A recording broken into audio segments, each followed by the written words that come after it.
Edmonton Sports Talk. My God, I loved it. My name's Jay Milne.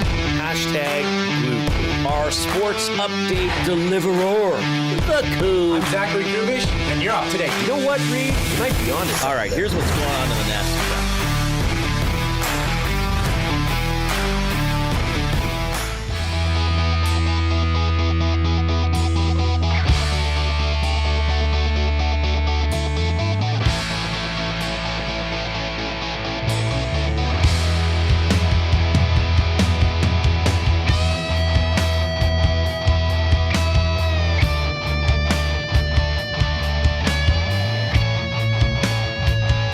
Interesting time of year. For the most part, a joyous and happy time of year.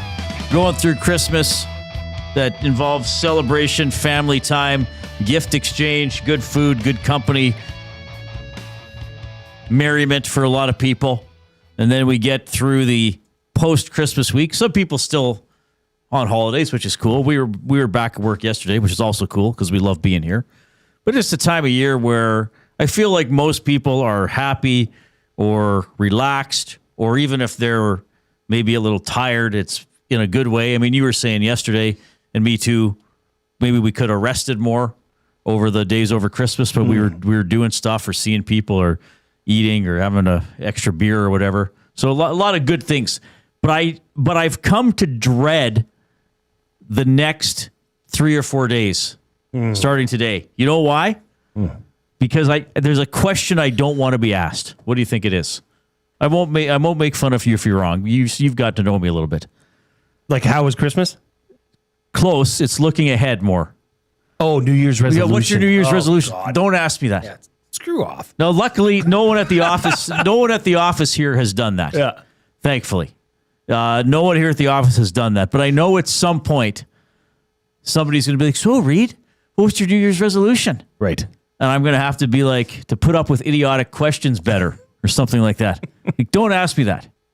Don't ask people that. Now, if you do have New Year's resolutions, good for you. Good for you.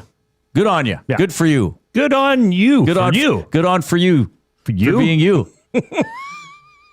Yeah. Are you over resolutions? Because Big time. yeah, if I want to change something in my life, I just get do going. it. I just do it. Get I going. don't have to wait for a date. No. Like last year, I Like when announced you on wanted the to show. run. Yeah, exactly. You started in I May said, or well, whatever. I guess I'm running now.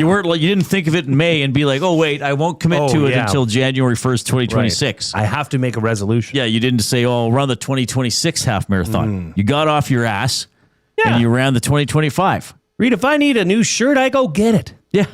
Which is rare. Bunch of people not shopping and still Friday. Gotta hold back. Hold back.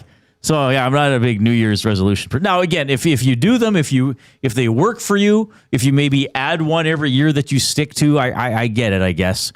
But it's it's kind of like, now is it true? Is that true? Somebody will know. Is it true that gym memberships like spike in January? New Year's resolutions. Is that actually true, or is that an urban myth? Is that an old wives' tale? Well, I think combined with is that the newest thing since sliced bread? No, I believe that it does happen. I believe there is a spike.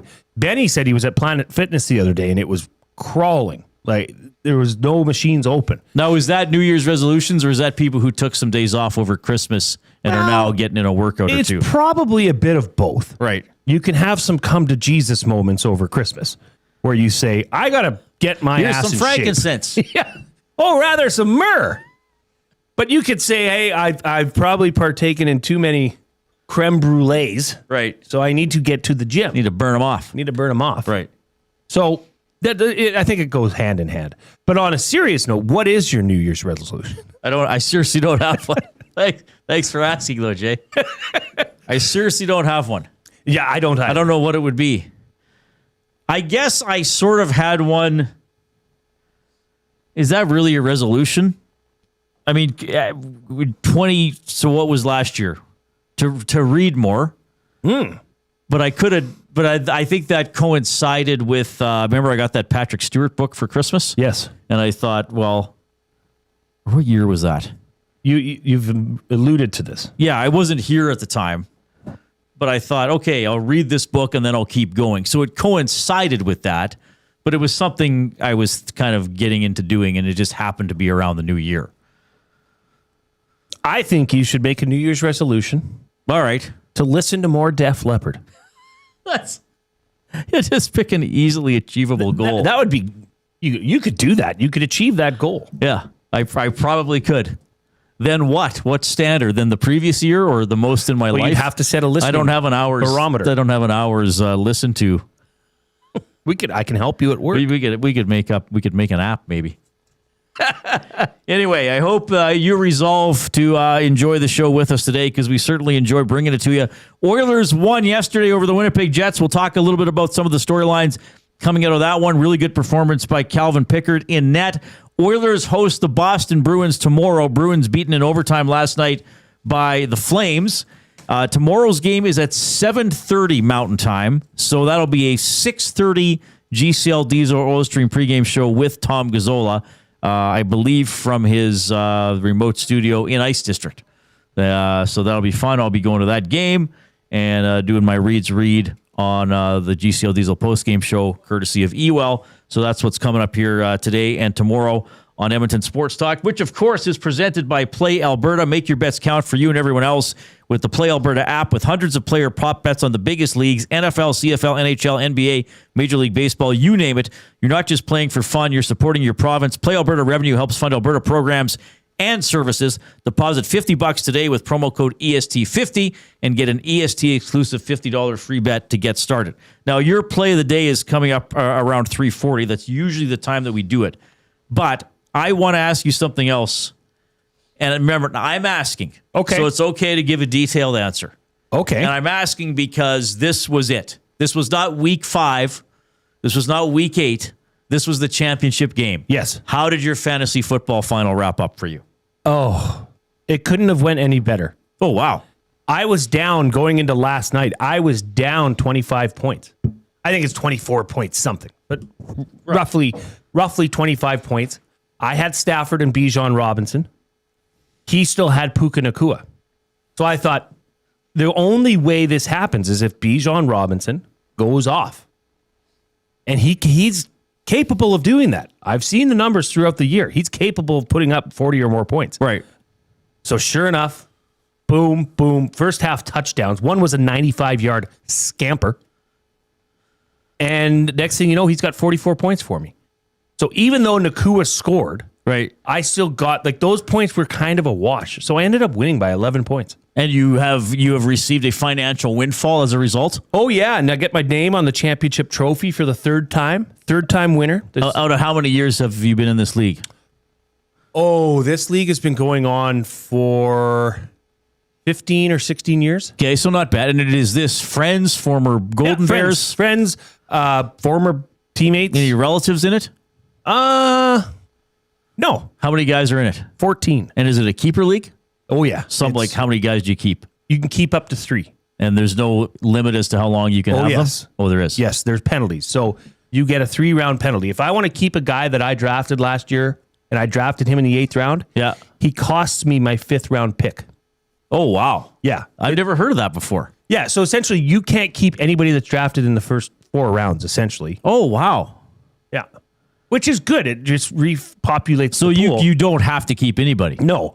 But if you get a stud in the 11th round one year, yeah. So last year, right, I drafted JJ McCarthy because he was injured. He's it boy. I drafted him in like the 17th round, so I can keep him for 2-3 more years if I want. So he'll go 14. You'll lose your 14th, and you'll lose your 11th and 8th. That's actually a cool way to do it. It is, because you can't just have Patrick Mahomes on your roster in perpetuity. Right. Right. So it's an aggressive league. So it makes those later rounds really count because you're really looking for keepers. And keepers, you have to keep on your roster the entire year if you want to keep. Well, you can't trade them, or I guess you wouldn't waive them. So I only do one fantasy football league now. There's 3 keepers. One of them has to be under 25. Mm-hmm. But you can keep a guy for as long as you want. I was in a league for a few years. I eventually dropped out of it. I think you had 3 keepers per season, but you couldn't keep somebody for more than either 3 or 4 years. Yeah, I'd repopulate. I'd like to see more pollinating. people. You're pollinating the other flowers of the league. Exactly. Well, congratulations. I'm glad you won. I appreciate that you told me virtually nothing about it all season long. Yeah. I think that was the fates rewarding you. Maybe. Yeah. I Maybe think because that I was never a little spoke bit of about it mojo. at work Yeah. or in a public place that wasn't specifically with the people that are involved in the league. Right. You didn't bring it up either. You certainly didn't bring it up to me. No. I mean, we had very limited, like, I won, I lost, like 2-second conversations. And I lost the regular season in the last week. Like if I would have won the regular season and the championship, that would have been a much more significant. Oh, really? How many teams made the playoffs? 6. Oh, just 6. So you got to buy in the quarters. That's right. Oh, interesting. Okay. Well, congratulations, Thank Jay. you. Everybody clap wherever you are or raise your coffee glass to Jay. Or maybe you're off work and I'll you're bring having the a pint. trophy in one day. That'll really Or annoy you. just give Jay a nod and tip your cap to him for winning his fantasy league. That's pretty good. You can get in touch, of course, by texting 780-218-9999. That is the afternoon inbox. It is presented by River Cree Resort and Casino. Happy hour featuring $5.25 drinks. That's available Sunday to Thursday, 9 a.m. to 7 p.m. You can email Reid at edmontonsportstalk.com, Jay at edmontonsportstalk.com. If you would like to converse with us, or more importantly, just with each other, the Nasty Chat gets going on YouTube. And if you are on YouTube and you have not already done so, click the thumbs up button. Click, click, click. Must you click? Please, please click. Must you click? You must click. Thumb, thumb, thumb. Let's get to 100 thumbs. We got a full show today. We were, of course, interrupted yesterday by the GCL Diesel Oil Stream pregame show. So let's get in there and get clicking. Once you have clicked the thumbs up, then click the share button and send the show link off to somebody in your life and say, hey, check out these guys. Check out Edmonton Sports Talk. Subscribe on YouTube, all that fun stuff. I see we're over 13.7K now for subscribers on YouTube. So that is pretty cool. Now, maybe you're listening on iHeartRadio, TuneIn Radio. That's also great. You can let people know that that's another way that they can listen to us. And when it comes to the Nielsen Show with Lieutenant Eric, that's 6 to 9 every morning. It is also on 95.7 Cruise FM. So a little bonus in addition to all the great streaming ways that you can listen to us. Okay, we better get to this, Jay. I think you're going to like these today. It's the afternoon headlines presented by 100.3 The Bear, Edmonton's best rock. Stream them on iHeart today. This is Chet Palmer with your sports report. Pixie Boy turning aside pucks and Mad Max getting a big goal. The Oilers put the win in Winnipeg like my brother-in-law puts the crap in craps. Our junior lads left a mark on the Danes. Hey, wasn't Hamlet the Prince of Denmark? To score or not to score? Here's a hint. We're going to score. You won't. Who's going to make the cut for Crosby's crew? We find out tomorrow. This will be the biggest moment for the Great White North since they drove in the last spike. I'm Chet Palmer. Anybody flashing back to like grade 4 social studies or whatever with the last spike? Yeah. Did you know what that was? The railway, Did you know Chet's reference there? Yes. I caught it right away. Yeah. Yeah. We were doing some Canadian trivia today, actually. Yeah. So my mom, I think it's one of those that's just in the line as you're checking out of a store somewhere. It's We just should a do little some box. on air one. It actually, It's cool. They're actually pretty good. I like it. I probably got, I'm going to say 60%. No, maybe. no. Much higher. You think so? Yes. I think you missed 2 out of like 12 questions I asked you. That's pretty good. Around 85. But they're a good level of difficulty, I thought. Like they're not. Yeah, they're not. There were a couple that were really easy, but Right. there were some where it's like, I'm pretty sure that's right. And there were a couple I had no idea. Well, and yes. they like one was what is Able test phase? Yeah, it's a good combination. Yeah. Entertainment, Canadian history, We'll geography. do some on the air later. Yeah, we should pull it Why out not? maybe in the final Hey, hour of the show. it's the holiday season. Yeah, what are people going to do? Tell us not to do fun stuff? Oh, some people do actually. Some people get quite mad when we have fun on the show. Irritated by it. Yeah. So the last spike. Okay, Canadian trivia for you. Now, again, I'm not going to make fun of you if you're wrong. Oh, I probably will be. In what year? Okay, Tube, first of all, do you know what we're talking about? The last spike? Does that still get taught? I've never heard of it in my life Okay. up until this. How do I get the moment. Minister of Education on the line? Let me work on Dial it. information here. You seriously didn't learn about the last spike? Do you know what a railway is? Yes. Okay. The last spike was I'm reading off Wikipedia. It was Isn't it in BC? Yes. Do you know the name of the town? I don't even know if it's still there. I don't know if I'm going to say it right. It looks like a wooded, like 'cause Craigellachie. Okay, sure. Yeah. Wow. A ceremonial final spike driven into the CPR Railway at Craigalackie, BC, marking the end to the saga of Canada's first transcontinental railway. So this linked the coast to coast by rail. Yeah, I know. I remember learning that. Yeah. But they didn't know that there was where they actually did. Okay, we're done. Yeah.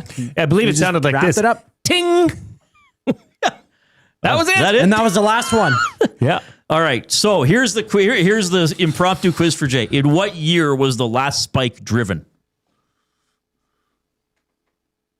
You want multiple choice, or just want to take a stab at it? I'm sure you're going to be ballpark. I'm sure. I don't know. Like I'd say 1920. Coob? Ooh. 1890. You know what? I hate to say this, Jay. He's closer. He's way closer. Yeah. What was it? 1885. 1885. Oh, Yeah. Confederation. No. Which was 1867. 67. Right. Oh, 1867. Gord Downey's birthday. No, I'm just making stuff up. No, Jay's a walking I don't know. I thought encyclopedia of his own trivia. I thought that the train. So that was the CP rail. That was the national.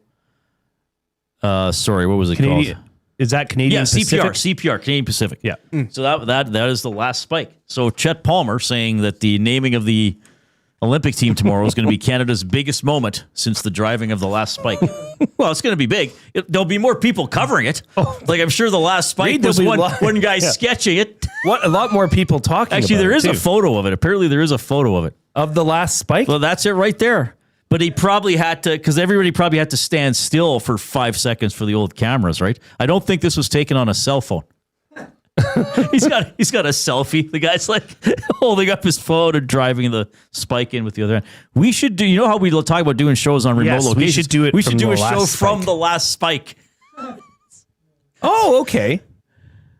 So this is just at the bottom of Rogers Pass, Sure. the west side of Rogers Pass. Because when you leave Revelstoke towards, Oh, you're familiar with that part of Sycamores. the country. Okay. I am. I just drove it last summer. Okay, Well, cool. then next time you go Next there, time go I'm get gonna a picture stop of at the last spike. Lie down on the tracks. Mr. Milne, there's the 412 out of Kelowna's coming. Sure, I'm listening to a podcast.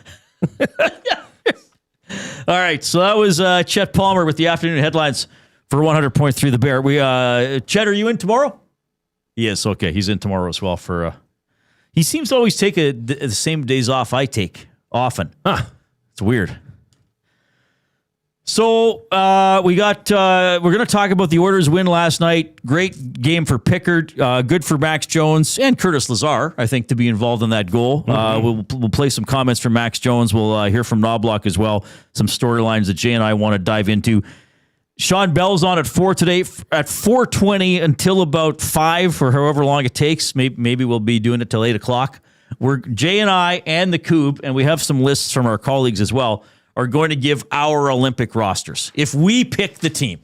So obviously this is a great play along at home or wherever you're listening type activity, or sit there and make fun of our picks. Oh, please do. Yeah. Please, we encourage it. Well, little teaser or no? I have, how many Oilers do I have? I have 2 Oilers on my roster. 2 Edmonton Oilers. I have 5. No, you do not. You're insane. I said it's a teaser. It could be a Edmonton Oilers, or it did could you be a misleading teasser. Okay. Realistically, we'll leave it Reid, at that. We'll leave it at that. Okay, we'll leave it at that. Jay has 5 Oilers on his Canadian Olympic team roster. Well, Ingram has played well so far. So is Pickard. So If you look at we have recency. 976 save percentage recency last night, bias. Reid. Hello. That counts for something. you play like that over a tournament, you're gonna win a goal for sure. They might give you 2 goals. Yeah, probably. You know what, Pixie Boy? You're so good. You've also won the Chet Palmer MVP. Oh, what an honor. All right. So Jay and I, we all do, but usually you and I have some sort of snacks available. We like to snack. Often chips. We like the chip-like objects. So Jay... Salty. Yeah. Jay went to Costco today, and I was like, get a bag of chips. He's like, yeah, I'll get a big bag of something. So Jay brought back a huge Doritos bag, but it's 3 flavors in one bag. What is there? There's the Cool Ranch. Hot. the sweet chili heat. Sweet chili heat and just nacho. This nacho. And this, I'd never seen these before. They're different shapes. Mm-hmm. So you know which one you're selecting when you pick it out of a bowl. So I was saying to Jay, and this is, of course, is our world famous off-topic topic for William Huff. Since 1952, William Huff has provided industry-leading advertising solutions for thousands of valued clients. Their unparalleled customer service, combined with decades of industry expertise and a desire to make every job the very best can be, is what they call the William Huff advantage. Visit their website at williamhuff.com or give them a shout, 780-454-4536. And I said to Jay, this is the perfect snack because, you don't feel really bloated. You can pick away at it. And this is how I think, it's also relatively hygienic. In terms of, you're not going to be worried about like double dipping with a dip or somebody getting too saliva-y with it. So the off-topic topic is, what is your favorite communal work snack? And get specific. So something you can put out, everybody in the office can enjoy if they so choose, but most people would, even if they just want a little bit.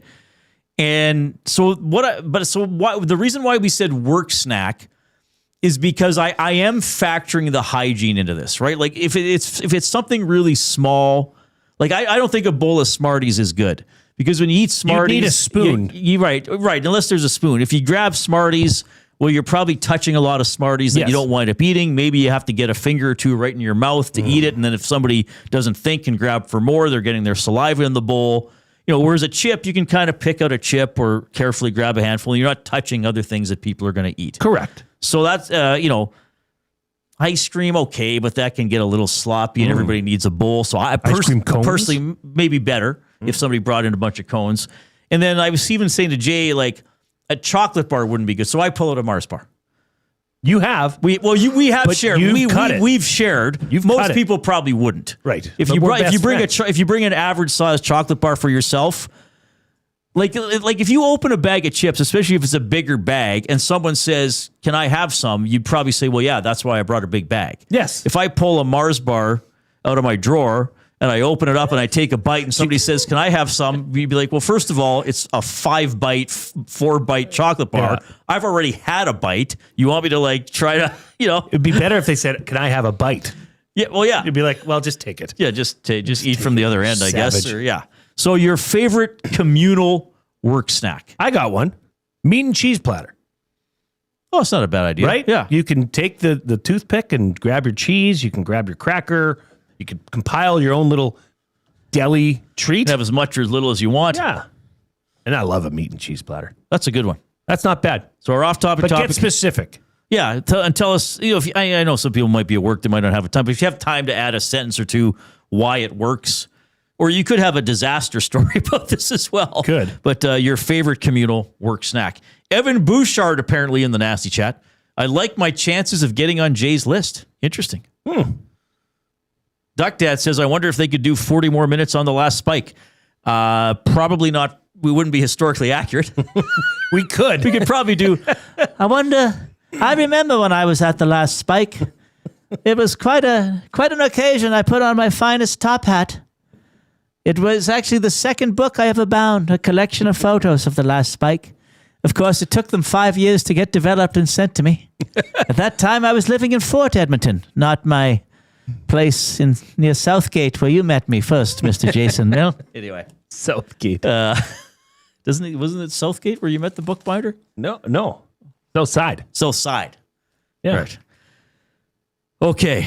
Oh, wow. We're off and running. This is a blast. This last spike picture, though, is incredible. It actually is. Like You if could do a think of it, stage play. We should, you could we should recreate the last spike. We should with all But the what's ESD something in here people. that we could do, like the last stare? Yeah, the last The last microphone? the last parlay for the NFL season. All right. What are we doing here? Well, we better do a break so the Coop can actually do his job. Coop's going to earn that paycheck. And then we got the oil understood for GCL Diesel.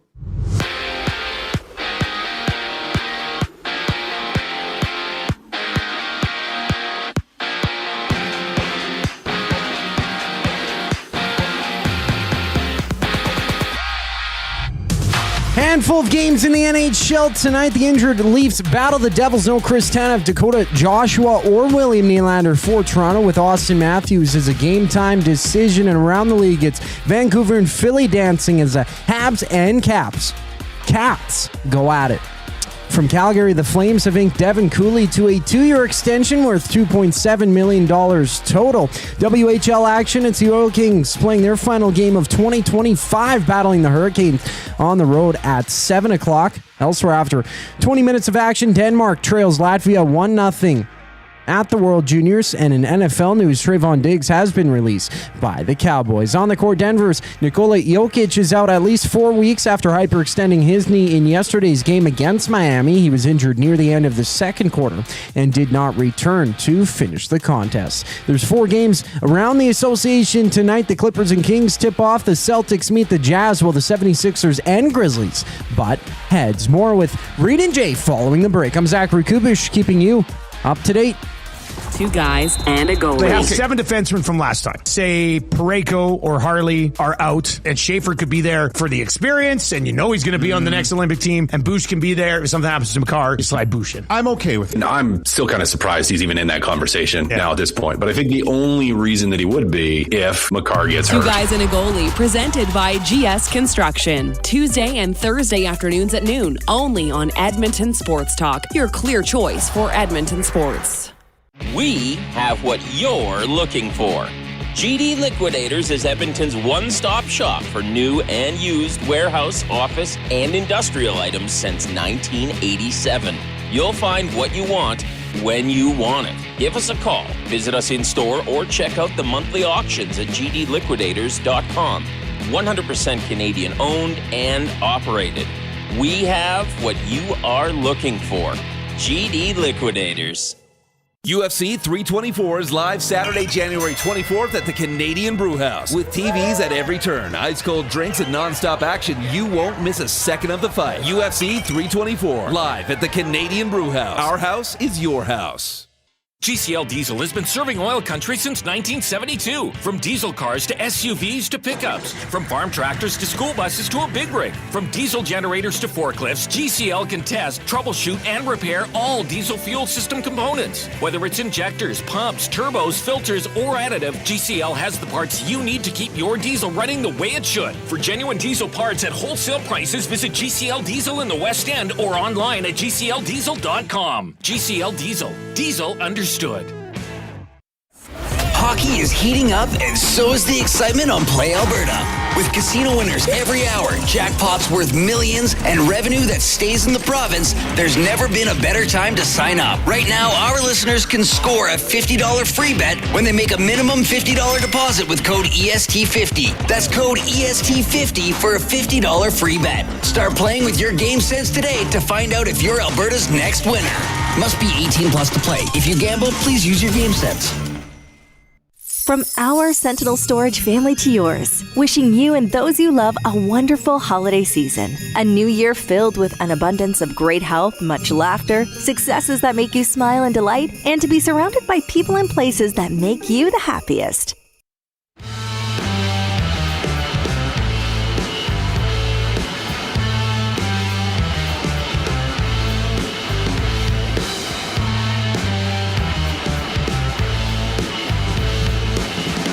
Thanks for joining us this afternoon. You're going to hear from Max Jones and Kris Knoblauch coming up here in a couple of minutes. Shawn Belle at 4. We're going to give our picks for the Canadian Olympic hockey team at about 20 after 4 this afternoon. One thing we learned a few weeks ago is that my colleague here, Jay Milne, is an outstanding whistler. He perfectly whistled the beginning of the song Patience by Guns N' Roses, and he has something he'd like to whistle right now.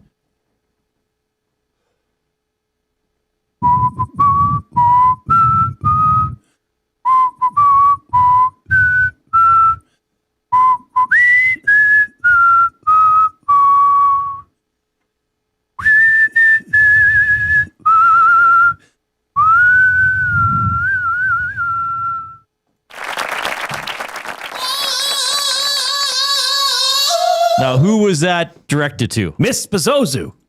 Happy birthday. Yeah, cool cat. It's It's Mex's wife. Mex's wife, Mrs. Bezozu. Bezozu, yes. Is in celebrating a birthday. Congrats. Congratulations. That was a really good job. Well, thank you. You did even better than I thought you would, and I thought you would do excellent. You know who else has a birthday today? Tiger Woods. Is 50 years of age. Is he only 50? You thought he was, well, he's been through a lot the last, when you see him now, it's like, oh man, he's had some miles. But I mean, that car crash was pretty serious. Which one? Well, the one where he hurt his leg, not the one where his now ex-wife attacked his car with a 9-iron. Tiger Woods, incredible career. Mm-hmm. I mean, I've read a couple books about him, and clearly, I mean, like injuries, and then when his father died, he went through a really tough. Like he was going into like these marine, they call them like kill houses, and then going and golfing on weekends. Like it was crazy. Didn't and won't accomplish his goal of beating Nicklaus's major record. I still think Woods is the greatest golfer of all time. Mm-hmm. For me, Woods is in the category of somebody that I would say I'm glad I got to see this guy play. Sure. Like, this is a special talent. Like Gager would say this about. I mean, I'm not going to include hockey because we live and breathe hockey here every day. Of course, it's great to have seen McDavid and Gretzky, but for a sport that I don't get to cover firsthand, Woods would be up there for me for somebody who was amazing to watch. And I should clarify this. I was never a Tiger Woods fan in terms of actively cheering for him. Like I used to work with, so there's this guy in town, I don't know if you've heard of him, his name's Slav Kornick. He's on Global Television. And we worked together in Lloyd, and he just like loved Tiger. And I said, look, I appreciate Tiger, but cheering for him to win is kind of like cheering for the sun to come up. Right. It's going to happen. Were you cheering for the greatness? I was enjoying it, and I would also enjoy Tiger being challenged by the Bob Mays of the world, or Y.E. Yang beat him in a major, or Phil obviously always tried to beat him and never could. So it was sort of inevitable that Tiger would win. So I like cheering for him was like cheering for the most lopsided favorite of all time, especially in the sport of golf. But certainly appreciative of what he's doing. And when you talk about the word unbelievable, I would use for his chip in on 16 at the 2005 Masters, because it's like, how's he even going to get that close to the hole and it goes in? That's one of the greatest things I've ever witnessed watching live sports. Wasn't another local broadcasting, I would say, legend in the picture of that? Wasn't Terry Evans there? Oh, I didn't know that. Was he there? I'd never heard that before. I've heard that he was there, like in the third row, and you can see him. Oh, I didn't know that. Cheer. Oh, crazy. But that shot just gives you goosebumps. Yeah. So anyway, I think it's the greatness of Tiger Woods that appeals, especially considering what he went through. Is it LeBron's birthday as well? I'm surprised Dustin's not texting us that we're not mentioning it. Is he at the hockey tournament again? Yeah, it's his birthday today. He's turning 41 years. Dustin, I don't think is. I got to admit, LeBron is a guy that has rubbed me the wrong way. He's like the way he plays, the way he plays offensively is greatness. Right. You can't deny that. I just have never liked the flailing and the flopping that is all encompassing with LeBron James. But Mind the Game with LeBron James and Steve Nash might be one of the best watches on YouTube. Right. It is incredible to see these guys. They had Steph Curry on, and they were breaking down how the game has changed, how Steph Curry evolved the three-point shot. Right. Just incredible insight to the game of basketball, and it's actually made me like him. Much to your chagrin. Not really. The flopping and like that stuff I just hate. I've never liked that. Doesn't matter what sport it is. But if you have time and you're a basketball fan, you need to watch Mind the Game. Okay. Yeah, I should check that out, but I'm bad about watching stuff sometimes. Let's get to the Oil Understood for GCL Diesel, providers of the best diesel engine components around. From turbochargers to injectors, fuel pumps to sensors, they are the critical engine component experts, proud to serve Edmonton and Northern Alberta for over 50 years, and now a partner of Edmonton Sports Talk and the Reid Wilkins Show. GCL Diesel. Understood. So we watched the first period while we were finishing our show yesterday, and then we sat in the chill zone and watched the rest of it. I guess it's easy to say in hindsight, but when the Oilers killed off the 2 first period Jets power plays, I thought they were going to win the game. Yeah. Yeah, absolutely. And they made it look, well, they didn't make it look easy, but they still maintained a level of control even during that first period. And then I thought the Winnipeg Jets really turned it on, but they couldn't get anything past Calvin Pickard. Kyle Connor, 9 shots on goal. He was buzzing. I mean, the Jets played well. I mean, they outplayed the Oilers. Maybe not every shot was a life-threatening shot, but Pickard still made several really good saves. Yes. Several important saves along the way. So good for him. I saw some, tweets last night. Well, Pickard saved his career. I don't know if I'd be quite that dramatic about it. Yeah. But right now, I think if all 3 guys are healthy, he's the third goalie. We still have to see where it goes with Ingram. I know the guys were talking last night that the clarity with Ingram's situation is that he is still an emergency call-up, so he can play 10 games, and then they have to make a decision. Now, play 10 games, so last night doesn't count. Right. So we'll see what happens. But good for Pickard. I mean, we know that he's capable of playing really well, and he was excellent last night with 41 saves. I want to talk about somebody else, though. And this is the guy that got the first goal in the game. Max Jones, unassisted goal, though good job with Lazar on the forecheck, I thought. He got in there on What Stanley. word did you say? On the forecheck. Forecheck. Forecheck, yes. Interesting. It is something that can be done. Okay. There you Curtis go. Lazar, just some stats. Curtis Lazar played 820, 5 hits. Max Jones played 801, had a goal, credited with 2 hits and a couple shots on net.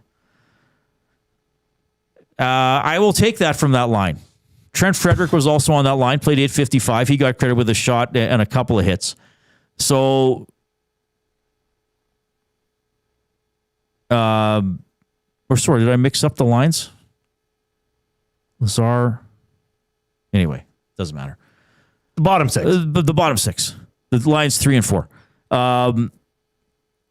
So here's Max Jones. Now, did you listen to the post? No. Max Jones after the game. Yeah, I'm just trying to play, hard and simple.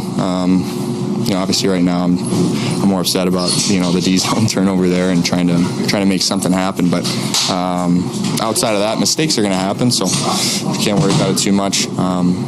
My game, physical, fast, and obviously with low minutes, you got to play a certain way, and I think I can do a pretty good job at it, and help the team in that way. So just finding my game piece by piece. You know what that sounds reminiscent of? What? A piece of audio you cut a couple weeks ago from Curtis Lazar, who says, I know what my role is. I know what I'm here to do. When I'm out there, limited minutes. Got to make the most of them. That is exactly what you want to hear from a third or fourth liner on this team. So can you imagine if Lazar and a guy like Max Jones are the path out of finding some... Maybe not we're not expecting offensive output like that. No. Every game. But chipping in here and there and chipping in with the physicality is certainly something that's not out of the question of being asked of a fourth liner. Well, we were watching the game. We were here. Benny was still here. Or Benny was here. Koob was still here.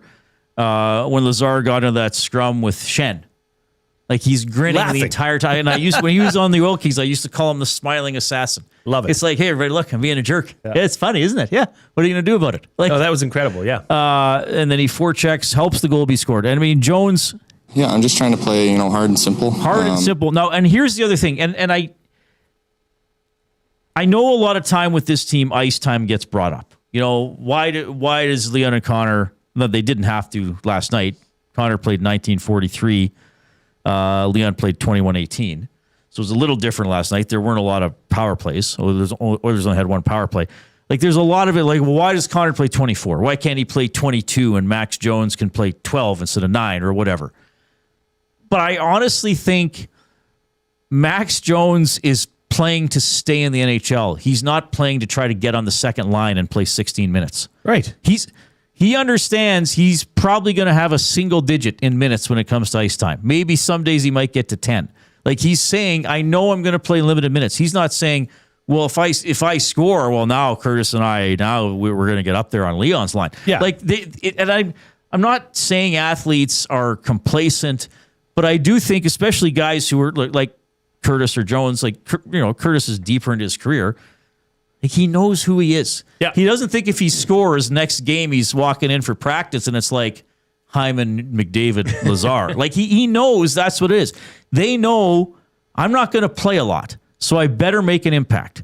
I mean, they know, sure, you might get an extra shift or two if you play well.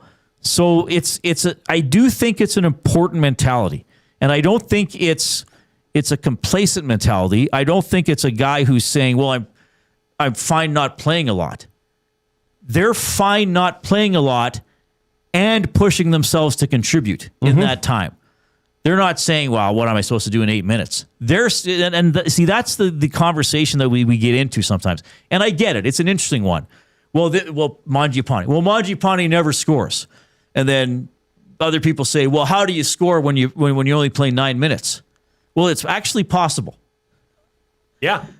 So you can throw your hands up and say, well, I'm playing 9 minutes. I guess I'll never score. That's not enough time to score a goal. Jones and Lazar are saying, I'm going to play 8 to 10 minutes. I better damn well be noticed. If I score, great. If I body check, great. If I win faceoffs, great. I don't have a problem with a player having that mentality. Well, and here's the thing. Most, if not all, NHL teams have a superstar or have a star on their team. Sure. Reid, most pro sports have superstars on their team. There's a hierarchy. Like it or every not. sport has that hierarchy. There's a guy in football called a nickel defender. He comes in special occasions. Right. Maybe he'll get 3-4 snaps on the defensive side of the ball, a half. But you're asked to do your job at that time and do it to the fullest extent of your ability. Right. And it's now you wear that almost like a badge of honor. Okay, you guys need me for those 4 plays? I'm ready to go. That's how championship teams are made, of having those bottom 6 that give a damn and have answers like that and say, I know what my role is. Fast, hard, physical. Right. And yes, of course the Oilers need more depth. I think they need a better third line, yada, yada, yada. But I also think if you're playing in that role, you better understand how you have to contribute to the game. Sure. I mean, it's like you mentioned football. Like if a long snapper goes 3 games and makes 15 perfect snaps on punts and place kicks, he doesn't start thinking, "Oh, I'm going to be the center next game." Like he doesn't want to be. He knows what he has to do. So anyway, I just thought that was an interesting comment from Jones, and it's funny too, as he's also criticizing himself. And hey, he goofed up on the goal against. He admitted that. He kind of spent more time talking about that than the good play. Here's Kris Knoblauch on Jones. I think it's been very good. He's been giving us a little bit of what we need. We need speed and a little tenaciousness, physicality, that kind of stuff. I think he's been doing that job, and he's contributed a little bit offensively. Boston goal with Hudson, he was a key ingredient to starting that play, led to that goal tonight. Was able to bang that one there. Been very happy with what he's provided. So that's interesting. I mean, Max Jones hasn't played a lot, and you want physicality and speed, but the goal is also to score. Well, Knoblauch pointed to a couple of situations in which he scored or helped create a goal in what's he played, 5 or 6 games, whereas other guys who've played all of them aren't getting those types of compliments. So just something to keep in mind. We're in the Canadian Brewhouse studio. Taco Tuesday just leveled up at the Canadian Brewhouse. All day, $3.49 new tacos and quesadillas. After 4 p.m., sip on $5.99 margaritas, $2 off Corona tankards, and tequila shots starting at $5.99. Jay's play of the day, which was huge yesterday. Can Mr. Milne do it again? We'll find out when we get back.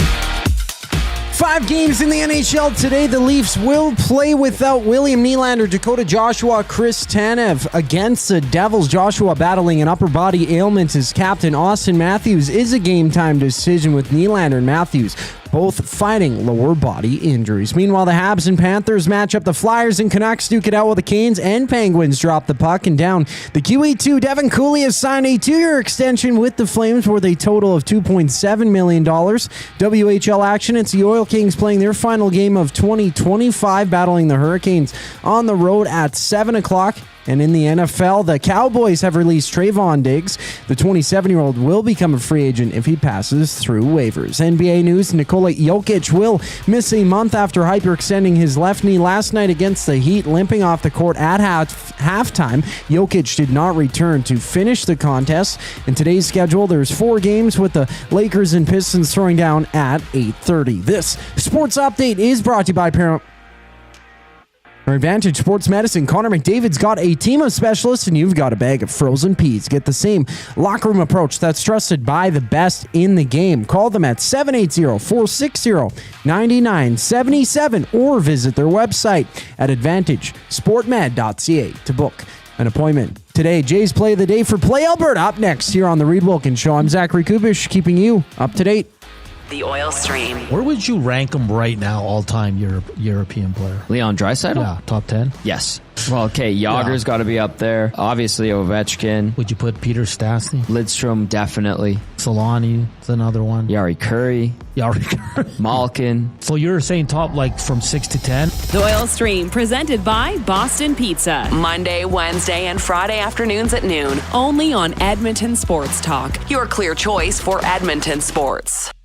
Running your own small business takes courage, and as it grows, so does your team. That's why Alberta Blue Cross offers health, dental, life, disability, and wellness benefits designed for small businesses, because we know a healthy team means a thriving business. Join over 5,000 Alberta businesses who have chosen us to help their business grow and succeed. Alberta Blue Cross takes care of you and your employees, so you can take care of your business. Visit ab.bluecross.ca to find a plan that's right for you. At Firehouse Subs, our subs are freshly toasted, stacked high, and crafted to satisfy. Each sub is piled high with premium meats, melty cheese, and toasted to perfection. Firehouse Subs brings bold flavor to every bite, all served on a freshly toasted roll. But we're not just feeding Edmonton, we're fueling it. Dig into the brisket hat trick, piled with slow-smoked brisket and melty cheese. Or go to the Firehouse Subs fan favorite, the Hook and Ladder. Made to order with smoked turkey, honey ham, and Monterey Jack cheese on a perfectly toasted roll. With 15 Firehouse Sub locations across Edmonton and the greater area, it's easy to grab a hot and hearty sub close to home. Firehouse Subs. Hot, hearty, made to satisfy. Looking for quality building materials and friendly advice? Visit us at Windsor Plywood Leduc, family owned and locally run since 1993. From interior materials for doors, flooring, baseboards, and all the finishing touches to all you need for your outdoor projects like cedar lumber for decks and fences, plus all the plywood you'd need. Our full-time on-staff carpenter can help with anything odd-sized or custom, and from domestic hardwoods to exotic selections, we've got you covered. And if we don't have it, we'll track it down for you. Windsor Plywood Leduc. We're the experts you need to know. New Year's Eve, join River Cree Resort and Casino for a spectacular show like no other. Get ready for Material Girls, an amazing tribute to Lady Gaga, Adele, Shania Twain, Madonna, Blondie, Pink, and Cher, capturing all the elegance and essence of these mega stars in one unforgettable concert experience. Material Girls, December 31st in the venue. Hurry, get your tickets now at rivercreeresort.com. River Cree Resort and Casino. Excitement, bet on it.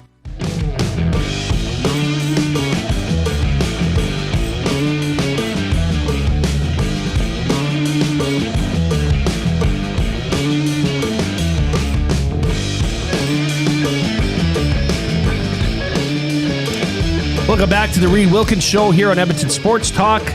Our off-topic topic today for William Huff was the best office shareable snack. I had suggested a meat and cheese platter. The Wolf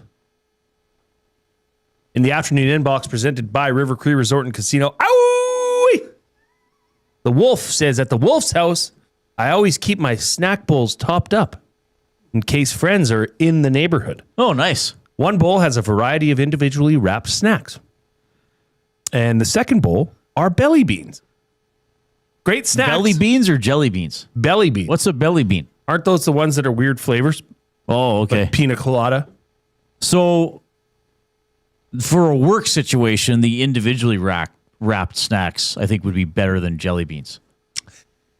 Now, for clarification, like these are mini chocolate bars or Werthers. They must be. Okay, yeah. Right?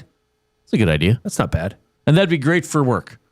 I think they're Jelly Belly is the name of the brand. Is that what they're called?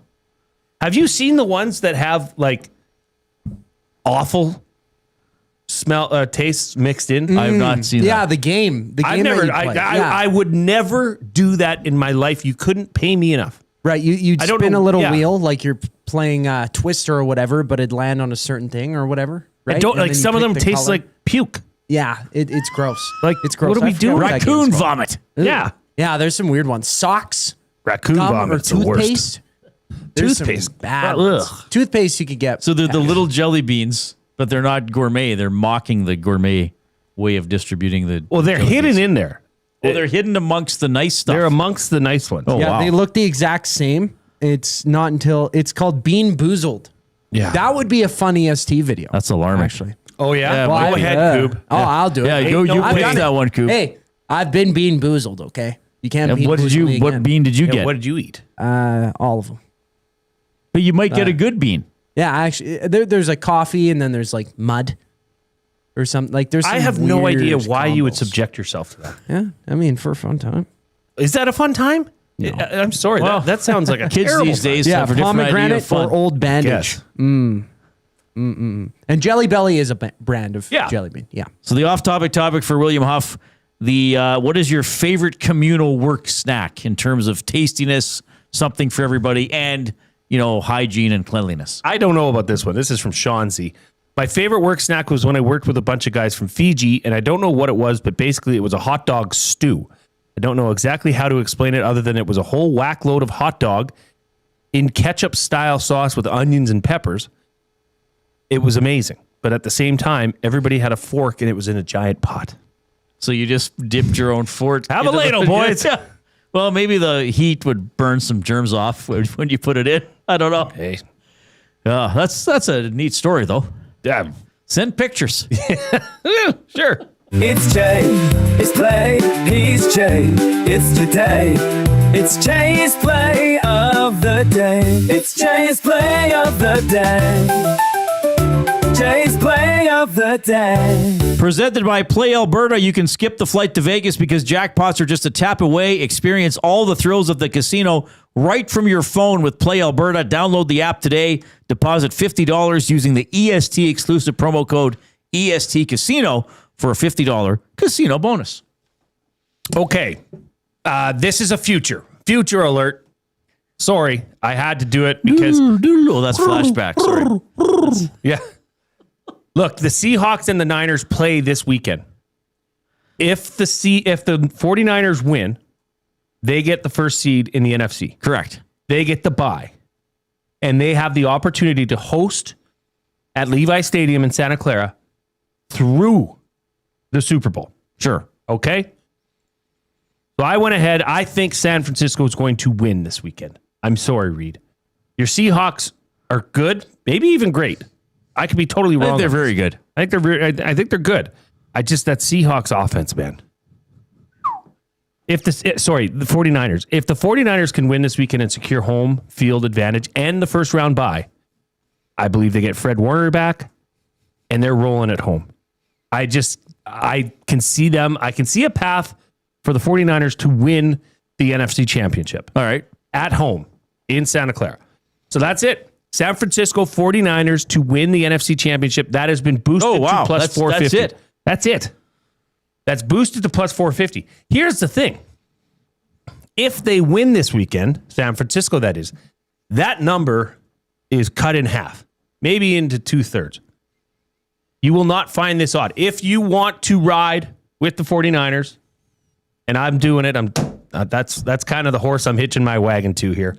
Go to playalberta.ca, or if you haven't yet, download the Play Alberta app. Go to sports, go to EST specials. you will see Jay's play of the day. 49ers to win the NFC Championship. That's boosted to plus 450. And always remember to use your game sense. It's Jay, it's play, he's Jay, it's today. It's Jay's play of the day. It's Jay's play of the day. Jay's play of the day. All right. The NFL season, always entertaining. It's fascinating what's happened with that NFC South. So, Sunday is the showdown for first place. Whoever wins between Carolina and Tampa Bay. And the Atlanta Falcons, who I think were eliminated 3 weeks ago, now won't lose, even though they still can't get in. Mm-hmm. So it is not a winner-take-all game for the NFC South. For Carolina, it is. Yes. If Carolina beats Tampa Bay, they go to the playoffs because they'd get the 9th win.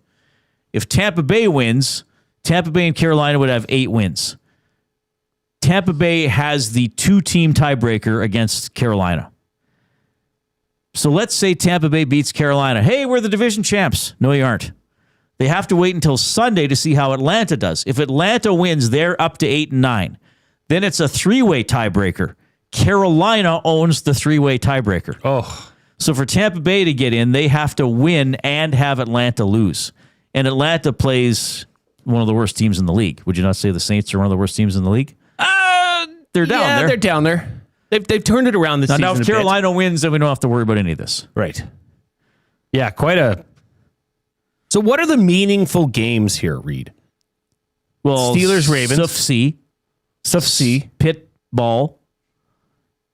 Atl No. Carr Tub. Well, unless Carr wins, then Atl No is no longer meaningful. The Chargers aren't the 3 wildcard teams in the AFC playing for seeding. Buffalo, I think it's a lot to do with seeding. Yes. Yeah. Just looking here, like who do the Jags have? Titans at Jags. So is there any movement available in the AFC? I thought the 3 wildcard spots were still to be decided. One seats 5, 6, and 7. Order? Yeah, the order. Yeah. But can't the Jags, like if the Broncos? Well, no, I'd have to look into it. Have the Jags clinched the division? Can Houston get first? I didn't think Houston could get first. If the Texans have. Colts are at Texans. Titans are at Jags. If the Jags lose and the Texans win, I'd have to see who has the tiebreak because then they'd have a tied record. Oh, right. They just have an X by Jacksonville. They don't have the... Right. They have not clinched the division. All right. So there's... The playoff teams are decided except for the division champions in the AFC North. Yeah. Yeah, it's always fun. Fun. At least it's meaningful games.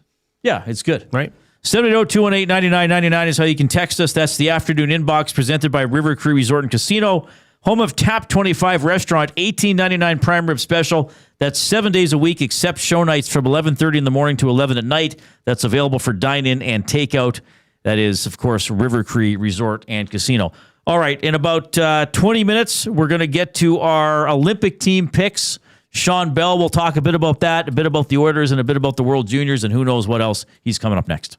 The Lock Shop. If they don't get on a significant run and put a string of wins together and get on the right side of 500 and get closer to that spot in the next 3 weeks or so, I mean, basically going into the Olympic break, this team and the organization might have to completely pivot from what has been the plan all along. And then you're talking about selling some pieces or getting some other assets. The Lock Shop, weekday mornings at 11, only on Edmonton Sports Talk, your clear choice for Edmonton sports.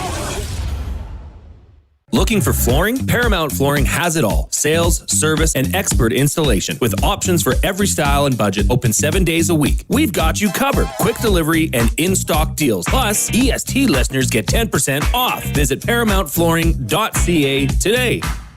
You've always known GCL Diesel as the experts in diesel fuel systems, but did you know that GCL is also your source for turbochargers and turbo repair? As a turbo supplier for Garrett, Borg Warner, and Holset, GCL can provide genuine original equipment turbos at wholesale prices. Whether it's diesel, gas, natural gas, or performance, we can provide you with the turbo or custom repair you require. Turbo questions? We've got turbo answers. Visit us in the West End or online at gcldiesel.com. GCL Diesel, turbochargers, understood. Where holiday cheer meets great beer. This season, celebrate at the Canadian Brewhouse. From plated dinners and festive buffets to casual pub-style parties, we've got the perfect space for your crew. Book your holiday party today at thecanadianbrewhouse.com. Weiss Johnson, whoa.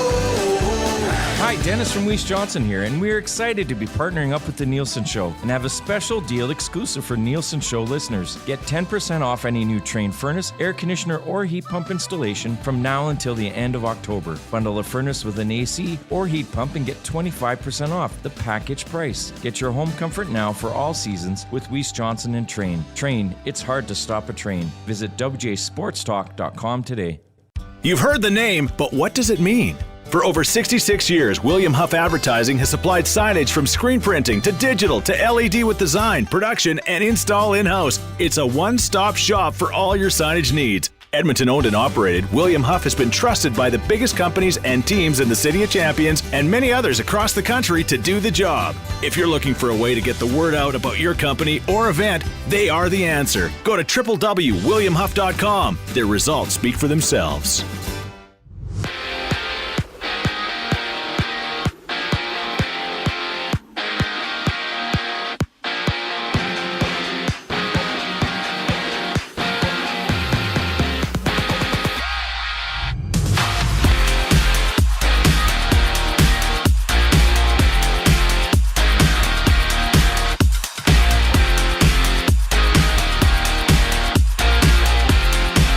Of games in the NHL tonight. The injured Leafs battle the Devils. No Chris Tanev, Dakota Joshua, or William Nylander for Toronto, with Austin Matthews as a game-time decision. And around the league, it's Vancouver and Philly dancing as the Habs and Cats scrap. Meanwhile, Darcy Kemper of the Kings has been activated off the injured reserve, being out since December 16th with an upper body injury. Phoenix Copley has been loaned to the AHL in response. WHL action, it's the Oil Kings playing their final game of 2025, battling the Hurricanes on the road at 7. And on the court, Denver's Nikola Jokic is out at least 4 weeks after hyperextending his knee yesterday against Miami. He was injured near the end of the second quarter and did not return to finish the contest. Tonight, there's 4 games in the association. The Clippers and Kings tip off. The Celtics meet the Jazz, while the 76ers and Grizzlies butt heads. I'm Zachary Kubish. That was your sports update. Hour 2 of the Reid Wilkins Show starts right now.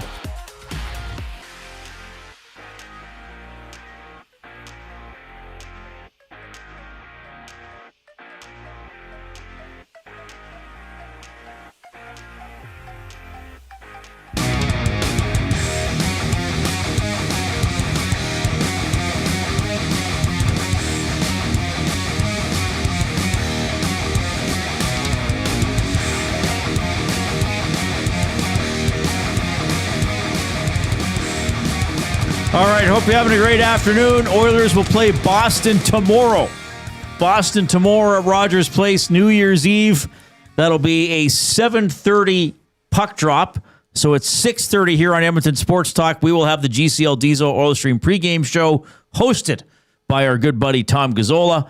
And then he'll be on right after the game as well with the Oil Stream postgame show. I'll be on that for Reid's Read, presented by Ewell, as the Oilers try to achieve yet another 2-game winning streak. They have not yet got to 3 this season. 3-1 win over the Winnipeg Jets last night. We're going to go to the Oil Country Towing video hotline.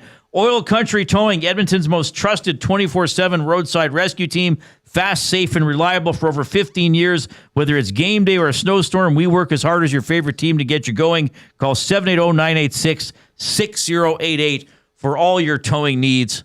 Former NHL defenseman, 2-time World Junior medalist, 1 gold, and most importantly, our colleague here at Edmonton Sports Talk and on Hello Hockey, it's Shawn Belle checking in. Hello, Belzy. It's Reid and Jay. Oh, boys. What an unbelievable intro. I didn't even write that down. That was by memory. Man. You memorized all that stuff? I didn't list off all the teams you played for. Thank you. I appreciate that. I almost said World Junior participant. And I was like, well, I should specify he did win a medal every time he went. So this is true. You could have said Spengler Cup participant. Oh, what year was that again? That was a lockout year. Okay, so why we 2011, 2010, 2011? This is what we love. We never talked about this. We weren't planning this. But I've done several interviews over the years, including with Dustin Nielsen about the Spengler Cup. About I think Glenn Anderson might have gone later in his career, and they shot fireworks out the window of a hotel after they won. What's the vibe for that tournament? I don't think I've been to a tournament that has a cooler vibe than the Spengler Cup. I was just coming back from injury. I actually tore my tricep kind of off the bone. So I was battling some injury, but I was with Mannheim at the time, and we ended up playing against Team Canada, which was star-studded. We won, by the way. But then we got thumped, and Team Canada went on to win the rest of the tournament. However, you go up the sides of the mountains, you go hang out with the chalets. They got hot tubs on the side of the mountains, you're overlooking the Alps. It's just a different vibe. It's pretty special. And the way I look at it at this point in my life is that if you have a bucket list and you want it, and you're a big hockey fan or a sports fan, that should be in the top 5 on your bucket list for sure. Because and that arena I can't remember what it's called. I'm just quick, but that is not a large arena, isn't it? Kind of like it's not massive. I think it holds maybe 5,000 to 8,000 people. I mean, it's got a wooden roof, so if you have a lighter or a match, you might set that whole building on fire. But the vibe is unbelievable. The fans are consistently chanting. It's just a special atmosphere. You're in the most not northern, but the highest city in the Alps. It's just, I don't know. It's hard to describe. It's a really cool tournament. I found that year. So some of the guys who went and played for Canada included Dubnyk, Duchesne, Spezza, Bergeron, Sagan, Tavares. Yep. It was a star-studded cast. Gagne and Smith. You guys beat Canada in overtime. Lost your other round robin game, so you had to play a quarterfinal, and you lost to a Swiss team. And then, Canada beat Davos 7-2 in the final. But that would have been a great experience. All right. Can I ask I'll just stupid baby question? It's probably going to get a brilliant answer. Well, how are the teams, how do you qualify for the Spengler Cup? Yeah, so it's like a bidding process. If you're one of the better teams in your respective league, you can go bid to be part of the Spengler Cup. And so it's an invite-only tournament. So your bid goes to their committee. They look at it. They say, okay, well, we want Mannheim to show up because of these reasons. And then from there, the interesting part of the Spengler Cup is you can actually load up your team. So when we went over there, we had obviously our team that we had, but we added Jason Pominville. We added 2-player Nick Bonino. We added a Swiss player. And so it wasn't just Adler Mannheim that went, it was Adler Mannheim and friends. So we got to beef up just a little bit, but we still weren't as dominant or even remotely close to the Canadian lineup or even the Davos lineup for that matter. But yeah, it's a very interesting process, and I couldn't tell you full specifics of how to really get into it, but I know that there's a bidding process, and then there's got to be an acceptance from their committee. Okay, yeah, it's a fascinating tournament, and I think I interviewed Dubnyk about it as well. Dusty called it for a few years and has great experiences there as well, so it's pretty cool. Shawn Belle joining us on the Oil Country Towing Video Hotline. So the Oilers beat the Winnipeg Jets. Pickard was a big story, but before I go there, I want to go to Max Jones and to a lesser extent Curtis Lazar, because his forecheck helped free that puck, and you saw him in the first period grinning his butt off as he's fencing with Luke Shen. Like, he loves that stuff. And Max Jones does a post-game interview, and he says, I know I have to play hard and simple, and I know I'm going to get limited minutes. And I just wondered if you can comment on the value of the players who aren't playing to get promotions. They're playing to get noticed in the time that they have. Like, do you know what I'm saying? Yeah, I do. Yeah, like you need players that are going to contribute in your lineup. And, everybody kind of talks about the secondary scoring and, to steal a line from my buddy Anthony Stewart, the tertiary scoring. But the reality is you need guys that are going to give you valuable minutes, and they're also not going to cave you in when you have those guys on the ice. So you get a guy like Max Jones who understands, okay, well, I've been in the minors for a while.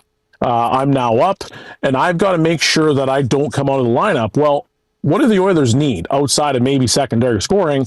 They need guys that can play hard minutes, and they need guys that are going to make it uncomfortable for the opposing team, and that's what Lazar's been doing. That's what Max Jones has been doing. They've been getting it on the forecheck. They've been hitting guys. They've been, stealing pucks, and they've been genuinely making life miserable for the opposing teams, and it's something that fans are clamoring Frederick for. Like, we want to see that, and that's why he's been brought in. But for those two players to stick in the lineup, they have to know they're going to get 6 minutes, they're going to get 7 minutes, and it might even bump up to a whopping 9.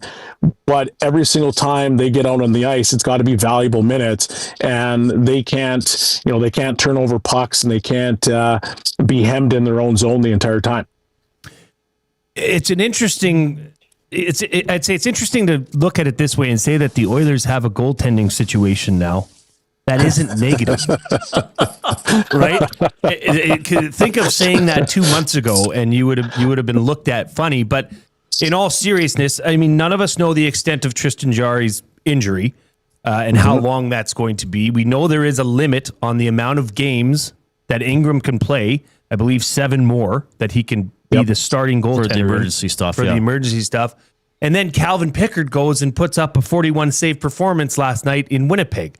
What do you see shaking out here, Bellsy? If you could look into the future, say, just prior to the Olympic break, what do you see as the Oilers' goaltending situation 1-2? That's a very, very tough question. One. Yeah, but let's just spitball. I mean, just talk about it, really. The reality of the situation is they love Picks. Picks is the guy. So I can't really say anything negative about him. He comes in, he battles, he does everything that he possibly can to stop the puck and to give the Oilers a chance to win. But where is his ceiling? And that's going to be the biggest question mark of his tenure with the Oilers. When you look at Ingram, well, you got a guy that he was a former All-Star. He's done fantastic since he's been up. Yeah, his numbers weren't great in the minors, but we see what he looks like in the net for the Oilers, and he's calm, cool, and collected, and he gives them a chance to win every single time he's in the net. So is his ceiling higher than Pickard's? I personally think it is. Where's his floor? I couldn't possibly tell you. But by the numbers, it shows that, he's one of the worst statistical goaltenders in the AHL. And then obviously you have Jarry, and, they made that trade for Jarry because they felt like he was an upgrade over Skinner and Pickard. So if I had a crystal ball and I said, hey, 3 months from now, what's it going to look like? A betting man will say it's probably Jarry and Pickard, but you have to kind of really take a look at what will be the body of work for Ingram in the next 7 games if he's afforded another 7 games. Because if all of a sudden he comes in and he's got 10 really solid games, how as a management team do you sit back and say, no, we got to go with Pickard? We know what Pickard looks like. We know his track record. It's up and down. He has the ability to go, hey, here's 5-6 games where he can get hot. He can steal a few games where he can keep you in them. But then he has those games where you're like, oh, well, that's not great. So if Ingram comes in and he has 10 games of legit and solid, how do you dismiss him back to the minors without giving him a legitimate look? All right. Bellsy, before we let you go, and you're in on the Hangout tomorrow, right? Yep. So you're on EST while this announcement is going to be made. I'm wondering if this is going to be one they drag out and they take five minutes to announce every player. This will be worse than the FIFA World Cup draw over and over again. After you're done, we're going to break, and then we're going to pick our Olympic teams. And I got lists from Dusty and Benny, and Coob's going to be in on well. So it's fun. Yep. Side note, we have no input to the actual management team. Are you excited for that? Like, I'm actually feeling excited about it. As you know, I rarely get excited for anything. Are you feeling a sense of anticipation about this? Is there a player, Oilers or otherwise, that you hope makes it because you like them or how they play? Or how are you feeling about this Olympic team announcement tomorrow? Well, I'm excited to see who gets nominated. Like, I'm curious to see what Canada decides is going to be ultimately the team that can win it all. It's going to probably come down to Canada, US. At least that's my prediction. But based off of what we saw at the Four Nations, it's going to be a completely different game when it becomes, Olympic rules. And I'm curious to see, can it be a push from the young guys? Is Bedard going to make it? Is Celebrini going to make it? Is Suzuki going to make it? Because those are players that, in my opinion, have played their way onto the team. And I'll also be very curious to see who's played their way off of the team. As far as Oilers, I think it's obviously going to be Leon Draisaitl going to Germany. I think it's going to be Connor McDavid in Edmonton. In Canada, I think it's going to be Matthias Ekholm in Sweden, but I think that's going to be the extent of it.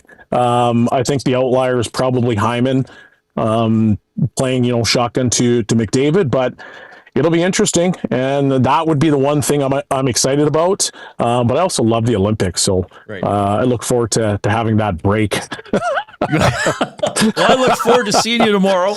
Can't wait, boys. Yeah, once you're off air, I'll be sitting there waiting to talk to you about the players that were picked as well. Thanks a lot for doing this, buddy. We really appreciate it. Always a pleasure, gents. Shawn Belle from Hello Hockey and other Edmonton Sports Talk programming joining us on the Oil Country Towing video hotline. Yeah, he mentioned some names there. We're going to focus on the Canadian roster. We're going to do it. We're going to pick our teams. Then we'll see how close we were to the actual team. It's interesting what he mentioned there. A couple points, especially pertaining to Team Canada, is are they going to make a shift to younger players? Right. Is this a year that it's a good year if they decide to do it? I think if they say, okay, it's time to move out some of the old guard and bring in some of these offensive or defensive superstars in the making. The other philosophy is we picked the Four Nations team as an audition. They won, so why should we tinker with it more than necessary? Absolutely. I mean, both can be true at the same time.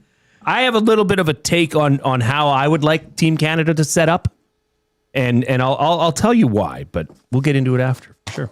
All right. The Olympic team selections, courtesy Milne, Wilkins, and others here at EST when we get back. Here's the Cove.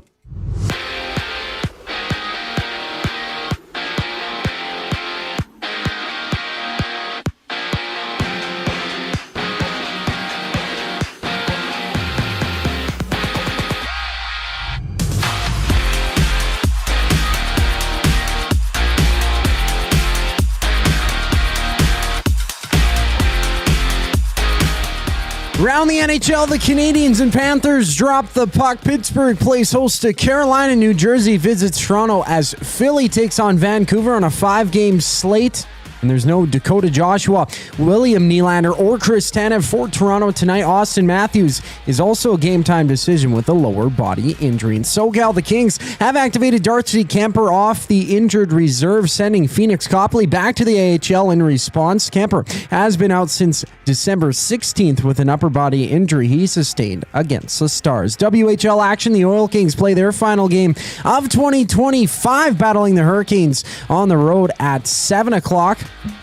And in World Juniors play, it's Latvia and Denmark underway at the end of the second. Latvia leads 4-2. NBA news, Nikola Jokic will miss a month after hyperextending his left knee last night against the Heat, limping off the court at halftime. He did not return to finish the contest. In today's schedule, there's 4 games in the NBA with the Lakers and Pistons throwing down at 8:30. This sports update is brought to you by Windsor Plywood Leduc, locally owned and operated, serving Leduc and surrounding areas since '93. They have doors, flooring, baseboards, and of course, they have plywood. Go see the knowledgeable staff today at Windsor Plywood Leduc. We make her Team Canada Olympic picks next here on the Reid Wilkins Show. I'm Zachary Kubish, and you're up to date. The Nielsen Show with Lieutenant Eric. Ladies and gentlemen, Bruce Boudreau. I think sometimes a lateral move is a really good move. It's like he's going there starting from scratch. He's not worried about, I went through waivers. This is all a slate clean. It's like going from one school to another school. No matter all the problems you had with the teachers back there, you can start fresh. And I think that's where he is. And I think that's where the lateral move is an upgrade. The Nielsen Show with Lieutenant Eric. Weekday mornings 6 to 9. Only on Edmonton Sports Talk. Your clear choice for Edmonton sports. When you cater with Royal Pizza, you're getting the same great pizzas, pastas, and salads you love, just bigger and built for a crowd. Perfect for teams, offices, or parties, Royal Pizza's catering brings real value around $10 per person. Delicious, high quality, and easy. If you like their pastas, you'll love their catering pastas even more. Visit royalpizza.ca or contact your local store for exact pricing and details. So come on home, Royal Pizza, still making it great. At Firehouse Subs, our subs are freshly toasted, stacked high, and crafted to satisfy. Each sub is piled high with premium meats, melty cheese, and toasted to perfection. Firehouse Subs brings bold flavor to every bite, all served on a freshly toasted roll. But we're not just feeding Edmonton, we're fueling it. Dig into the brisket hat trick, piled with slow-smoked brisket and melty cheese. Or go to the Firehouse Subs fan favorite, the Hook and Ladder. Made to order with smoked turkey, honey ham, and Monterey Jack cheese on a perfectly toasted roll. With 15 Firehouse Sub locations across Edmonton and the greater area, it's easy to grab a hot and hearty sub close to home. Firehouse Subs. Hot, hearty, made to satisfy.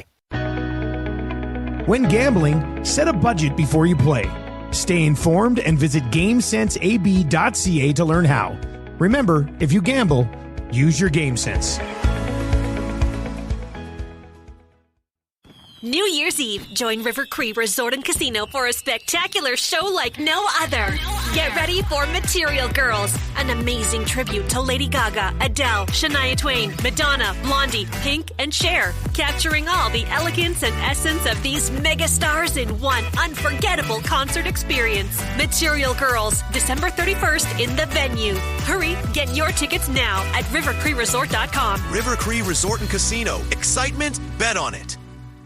Since 1952, William Huff has been the heartbeat of Edmonton's advertising world. From humble beginnings to a citywide powerhouse, we've been the go-to for signage from print to design and installation. Partnering with Edmonton's top sports franchises and major events, we've helped shape the city's global reputation. Our secret? Unmatched customer service, decades of experience, and a passion for excellence we call the William Huff Advantage. Visit us online at williamhuff.com.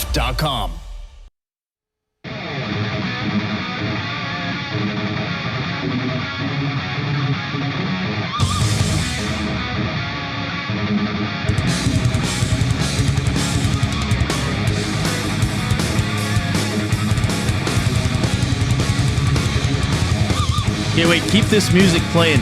Okay, Coop? Now, let's add some lyrics. Click, click, click. Must you click? Please, please click. Must you click? You must click. Thumb, thumb, thumb. Yeah, blends together very well. If you're taking us in on YouTube, remember to click the thumbs up button.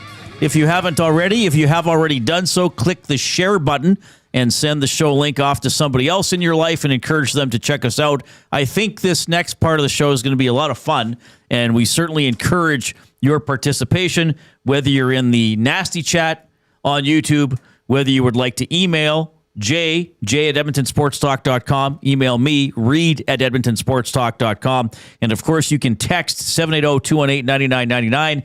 The afternoon inbox presented by River Cree Resort and Casino, home of the kitchen restaurant, Sundays and Mondays, 50% off the entire menu, available Sundays and Mondays, 5 p.m.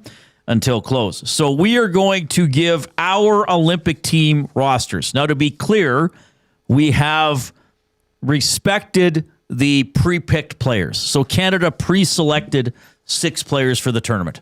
They are Connor McDavid, Sidney Crosby, Nathan McKinnon, Braden Point, Sam Reinhart, and Cale Makar.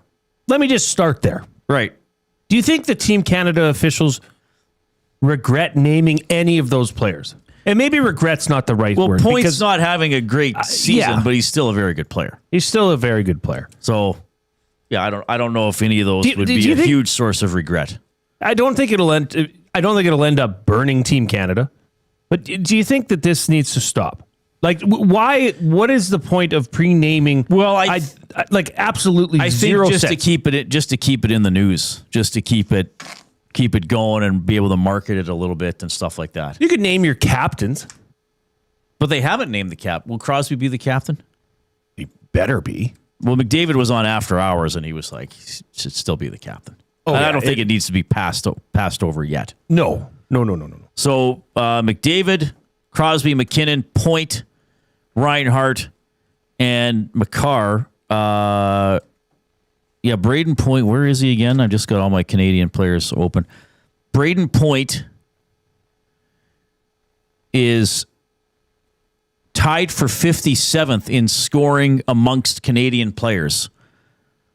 He has 21 points in 31 games. Couturier and Byfield have 21 points in 36 and 37 games, respectively. And the other Canadian player who has 21 points is Zach Hyman, who has 21 points in 21 games after coming back from injury. So keep that in mind as we move along. So those are the 6 pre-named players. Okay. So we're not going to tinker with those guys. Right. So we're going to name the players who are being selected tomorrow. Let's start in goal. And by the way, this is the afternoon debate, as always, presented by the Edmonton Garrison Memorial Golf and Curling Club. Go to egmgolf.com to find out more about the curling leagues. You might be golfing in 4 months, buddy. Let's be positive there. Yeah. Maybe 3 if we're lucky. Well, that might be a stretch. Late March. And of course, there's still, I know it was just Christmas party season, but they can still host you. And let's face it, some companies might have the Christmas party or just have staff parties at some point in the new year. So whether you have 50 people or 150, they can host your party with a savory buffet dinner and quench your thirst with their full-service bar. We got to golf there again this summer. We got to make time to play all the 18 holes. Torture ourselves even further. Not because of the quality of the course, the quality of our play. It's a great course. So let's start in net. So 3 goaltenders. Now, important position. Yeah, I think it is. I'm going to name. All right, I'll start with this person whose stats are terrible. He has 7 wins in 21 starts, 23 games total. He has an .870 save percentage. Okay, that's worse than a guy that most Oilers fans are glad are no longer on the team. That Stuart Skinner has an .885. He has a 3.44 goals against average. But I do think his resume matters. And I do think his performance in last year's Four Nations face-off matters. So I will put Jordan Binnington on my team. I have him on mine as well. You think that's the right answer, so I got a ding. Well, I don't think it's the right answer. I don't think Jordan Binnington should be on this team, but he will be. Right? I mean, there's no way that they're leaving Jordan Binnington off this roster. But would you put him on your team? Would I put him on my team? No. Okay, so you don't have him on your team. No, but it's kind of a moot point. Because so he did will you be put him there. On your team or not? He's listed on here, but you wouldn't have put him on your team. He wouldn't play in a game. Oh, you'd have him as your third goalie. So you would select him if you were all of a sudden named the GM. I just think you can't do that as Hockey Canada. Okay. Okay, that's what I'm saying. I respectively disagree with having him on the team, but I understand why you would. Don't pick him. Pick 3 okay, other then goalies. Then I won't. It's your team. Then guess what? You could put Marty Brodeur if you wanted. Guess what? No, it's the Lumberyard and Darcy Kemper. There. Okay. There you had it. Wow. There's my 3 goalies. The full Lumberyard. I almost Colorado, had a bad word. Heck yeah. I was just confused. No, I mean it. I was just confused because we said we're picking the team. We're not guessing the team. Yeah, okay. No, then yeah. Give me. So you're leaving Binnington off. Yeah, Blackwood, Wedgwood, and Kemper. All right. I'm going to go with Blackwood. 924 save percentage. He's 12-1-1. I'm not going to redo my Darcy Kemper stuff from last year's playoffs, okay? And then I think the Oilers took him apart as that series went on, quite frankly, so I'm going to go with Logan Thompson. Logan Thompson, Mackenzie Blackwood, and Jordan Binnington. Coop? Well, I got a mix of all three of those guys. I got Logan Thompson, Scott Wedgwood, and then I have Darcy Kemper. Kemper would probably be... You went with the other lumber boy. Yeah, the lumber boy. I said, give me all the wood. Yeah, Give me lay down. All the wood you can carry. Yeah.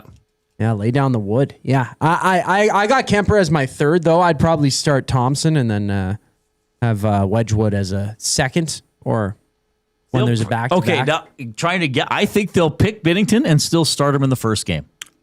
I think you're right. I don't.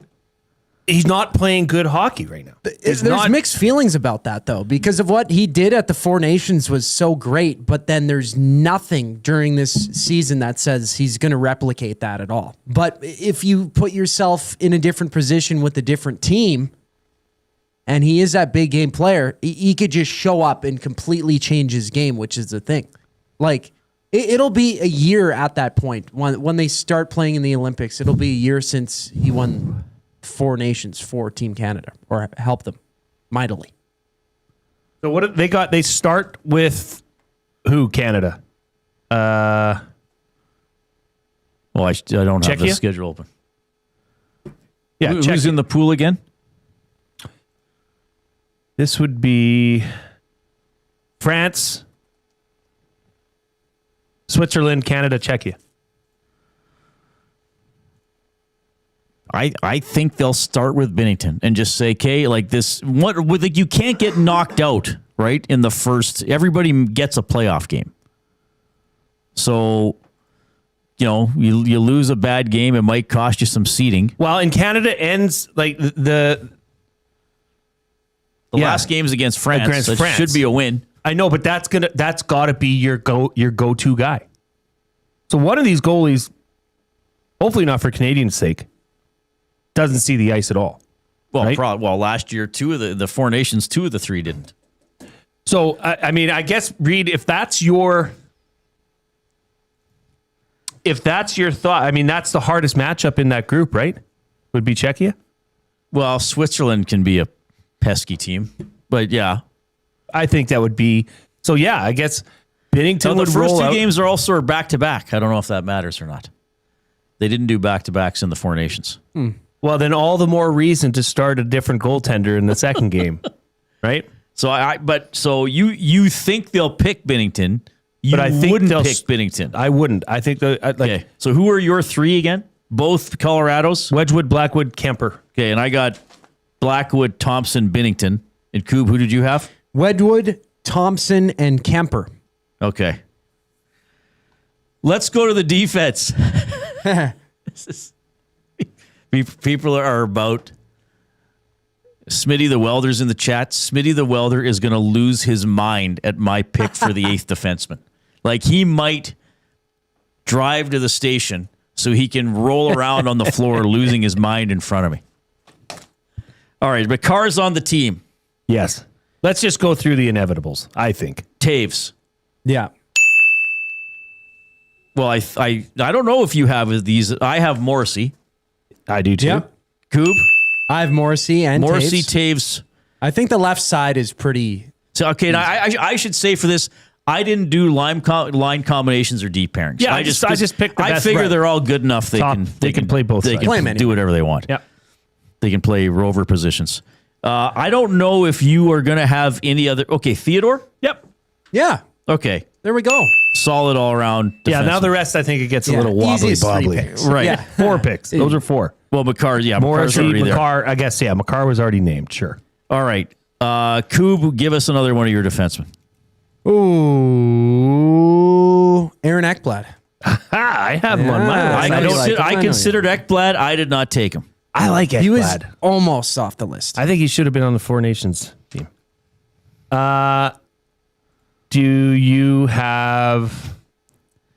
This is like a game of Okay, I'll give a guy I have because he's third in the NHL. He's tied with Morrissey for points amongst Canadian defensemen. I have Jacob Chychrun on the team. Oh, I do not. Okay. I don't either. I have Thomas Harley. I don't have. I did not pick Harley. Okay.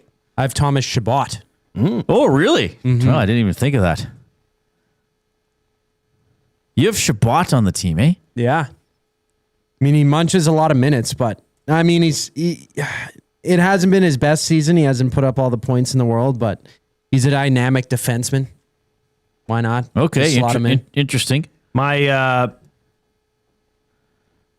have Matthew Schaefer on this team. So do I. I figure why not pick the best players? Yeah.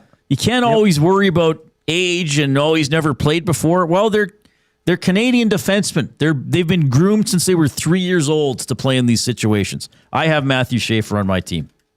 Do you have Matthew Schaefer? I do. Okay. Yes. We're not actually that far off. No. Okay, I have Evan Bouchard on here. I do not. I don't either. Yeah. I mean, Bouch, if you look at the last 2 months, he has been one of the second top offensive production as far as defensemen go in the NHL. Now, there's the other side of Evan Bouchard. Now, I'm not saying Evan Bouchard's going to be in your rotation, but he could be a bottom pairing, D-man that you could roll out there on a power play with his buddy Connor McDavid and maybe another buddy. Oh, maybe another buddy. Yeah. Maybe. Who was your eighth, Reid? Well, I still have 2 left. How? Because I have only given 6 names. Oh, okay. Oh, McCarr, Taves, Morrissey, Chychrun, Schaefer, and Theodore. Oh, Chychrun. I forgot about Chychrun. Sorry. Okay. I'm still going with Doughty. Neither of you guys have Doughty? How many names have you given, Coop? I think I've given 7. Oh, you've given 7? Yeah. All right. You want to hear my number 8? So this guy may not play. I'm not picking him necessarily on the team to play, but he might have to play. This is a legacy pick for me. And he's on the best team in the NHL. So if you want to keep guys together, why not? This guy is 11th in the NHL amongst Canadian defensemen in scoring with 5 goals and 19 points. He's plus 19, and he's still playing 19 and a half minutes a game. I'm putting Brent Burns on my team. Woo! I like that. Yeah, that's spicy. When you said there was going to be a different player that probably is not on any other list, but he's just on the Wilkins list. Now, I mean, okay, this is your list. I understand. This is my list. That's Coob's list. So you can rip it apart all you want. It's not going to affect my day. I can tell you that. Do you see that happening? No. Like 0 chance, or is there like 5% chance? 0. That would be awesome, though. Can you imagine him rolling out legacy there? pick? Toothless. Put him out against France for just one game. Big old Let him beard. wheel blowing in the around. wind. That would be a great pick, though, to have him on the team. I would probably buy a Brent Burns jersey if he made the team. Would you? Well, he's not going to make the team, so I'm not going to buy a jersey. Well, so I looked at the combined age of the defensemen that I have. And that's average age of 27 years old. Okay. It's pretty young. Well, okay, but here's a question I have for you. Is it easier for a younger D-man to fit in or excel on the international stage than it is a younger forward? I'm not saying I have the answer. I'm just wanting your opinion. Do you think it's easier or more realistic for a younger D-man to excel on an international stage than a younger forward? No, I think it's easier for a forward. Do you? Yes. Playing defense is harder. Your mistakes stand out more, and your inexperience could possibly be more exposed. Okay. Who's your 8th defenseman? Well, Bouch. Oh, that was Bouch. That was the end of your list. Yeah. Oh, sorry. What about you, Coop? So I have Harley, Bouch, give your whole and Schaefer. thing. So McCarr, what do I have here? Theodore, Ekblad, Morrissey, Harley, Bouchard, Schaefer. Okay. Overall, okay, Doughty is my 8th. And then I have Taves, McCarr, Theodore, Chabot, Morrissey, Doughty, Ekblad, and Schaefer. I'm going to say something here. Chabot is more out of left field than Burns. I think it might be. Yeah. All right, so we've done the goaltending and the defense. We really aren't agreeing, quite frankly. Like, it's not as if we agreed on 6 of the 8 defensemen and have 2 different. Like we were pretty different. That's a good problem to have. Goaltenders, we all had 3 different goaltenders. So we'll see what happens with the forwards. I want to see if Jay has taken a personal bias. Some would say vendetta against an NHL forward into consideration when picking his team. I have a distinct demeanor when it comes to my group of forwards. Oh, okay, that's good to hear. 780-218-9999. If you want to chime in, you can post in the Nasty Chat as well. Give us a thumbs up there. Here comes the Coob with the sports update.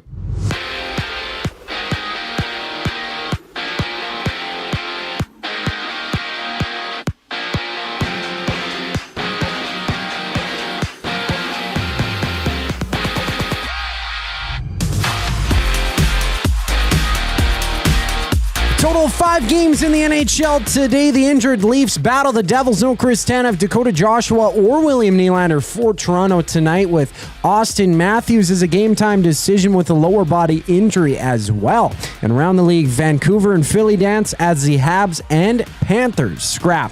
Meanwhile, Darcy Kemper of the Kings has been Darcy Kemper of the Kings has been activated off injured reserve. He's been out since December 16th with an upper body injury. Phoenix Copley has been loaned to the AHL in response. WHL action. The Oil Kings play their final game of 2025, battling the Hurricanes on the road at 7 o'clock. And on the court, Denver's Nikola Jokic is out at least 4 weeks after hyperextending his knee yesterday against Miami. He was injured near the end of the second quarter and did not return to finish the contest. Tonight, there's 4 games around the association. The Clippers and Kings tip off. The Celtics meet the Jazz, while the 76ers and Grizzlies butt heads. This sports update is brought to you by Paramount Flooring. For over 33 years, Paramount's family-owned business has a reputation for earning trust with fair pricing, dependable service, and quality workmanship. Call 780-483-1991 and mention EST for 10% off. Paramount Flooring, flooring for the life you live. More with Reid and Jay following the break. I'm Zachary Kubish, keeping you in the loop. The EST Hangout. The flag was done in sparkles. Excellent. Was the sidelines painted with the sprinkles too? Yep. That's a good touch. Like, they're leaning all in, and I respect that. The gold jacket given to the Pop-Tarts, and those are just cardboard because they're dead. Oh, they're dead. Well, they were toasted last year and sacrificed. Like how they're just throwing. The EST Hangout, presented by Sentinel Storage. Weekday mornings 9 to 11, only on Edmonton Sports Talk. Your clear choice for Edmonton sports. From the first time on skates to wearing a special jersey passed down through generations, Sentinel Storage is here for you. Store your sports gear and seasonal items to create space for all life's adventures. Try 4 weeks free at sentinelstorage.ca. Proud partner of Hockey Canada and the World Juniors. Hockey is heating up, and so is the excitement on Play Alberta. With casino winners every hour, jackpots worth millions, and revenue that stays in the province, there's never been a better time to sign up. Right now, our listeners can score a $50 free bet when they make a minimum $50 deposit with code EST50. That's code EST50 for a $50 free bet. Start playing with your game sense today to find out if you're Alberta's next winner. Must be 18 plus to play. If you gamble, please use your game sense.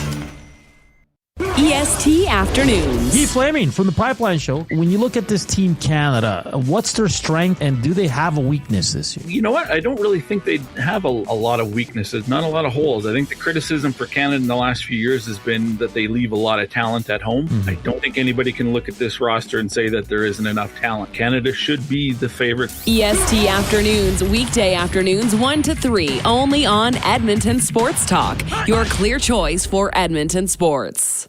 UFC 324 is live Saturday, January 24th at the Canadian Brewhouse. With TVs at every turn, ice cold drinks, and non-stop action, you won't miss a second of the fight. UFC 324, live at the Canadian Brewhouse. Our house is your house. The Oil Stream. Where would you rank him right now, all-time European player? Leon Draisaitl? Yeah, top 10? Yes. Well, okay, Yager's got to be up there. Obviously, Ovechkin. Would you put Peter Stastny? Lidstrom, definitely. Solani is another one. Yari Curry. Malkin. So you're saying top like from 6 to 10? The Oil Stream, presented by Boston Pizza. Monday, Wednesday, and Friday afternoons at noon. Only on Edmonton Sports Talk. Your clear choice for Edmonton sports.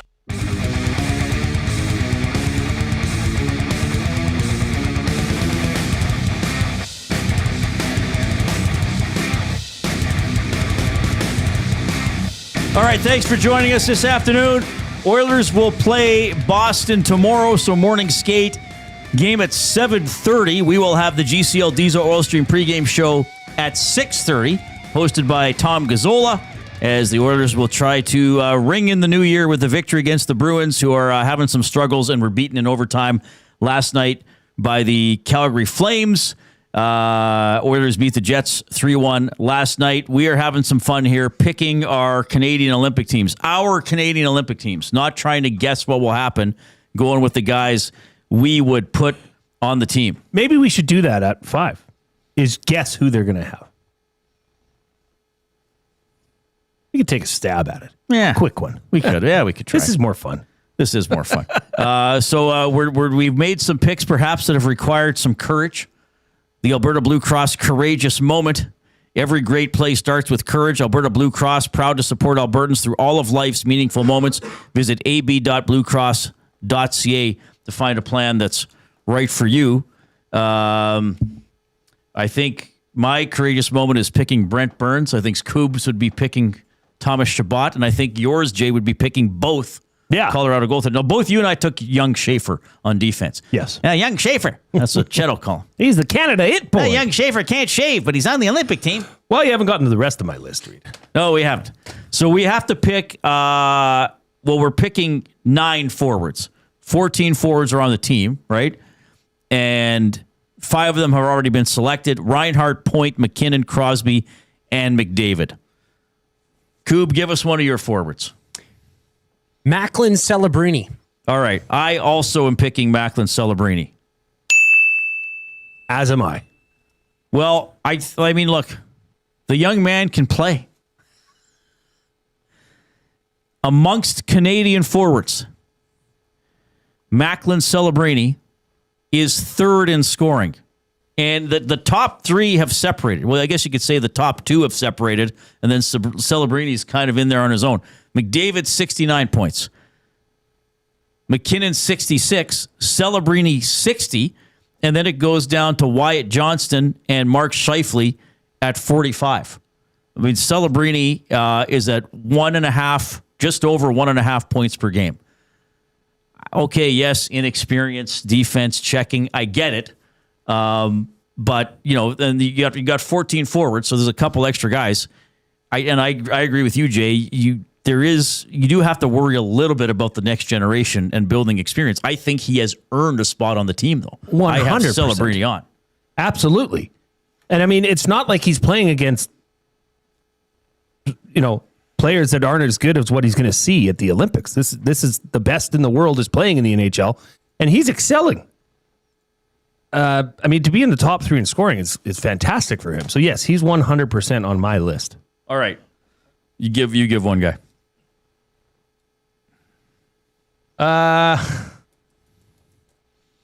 Okay. Well, let's spin this thing. Tom Wilson. I also put Wilson on. I think he's too much of a unique player to leave off the team. I mean, he's 19 points, 19 goals, 37 points. He's plus 16. He's playing 19 and a half minutes. It's a NHL-sized rink. Well, it might be a little smaller, so this physicality, intimidation, aggression is still going to be part of this tournament.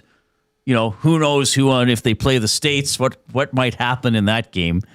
I think with Wilson's skill set and how he's performing this year.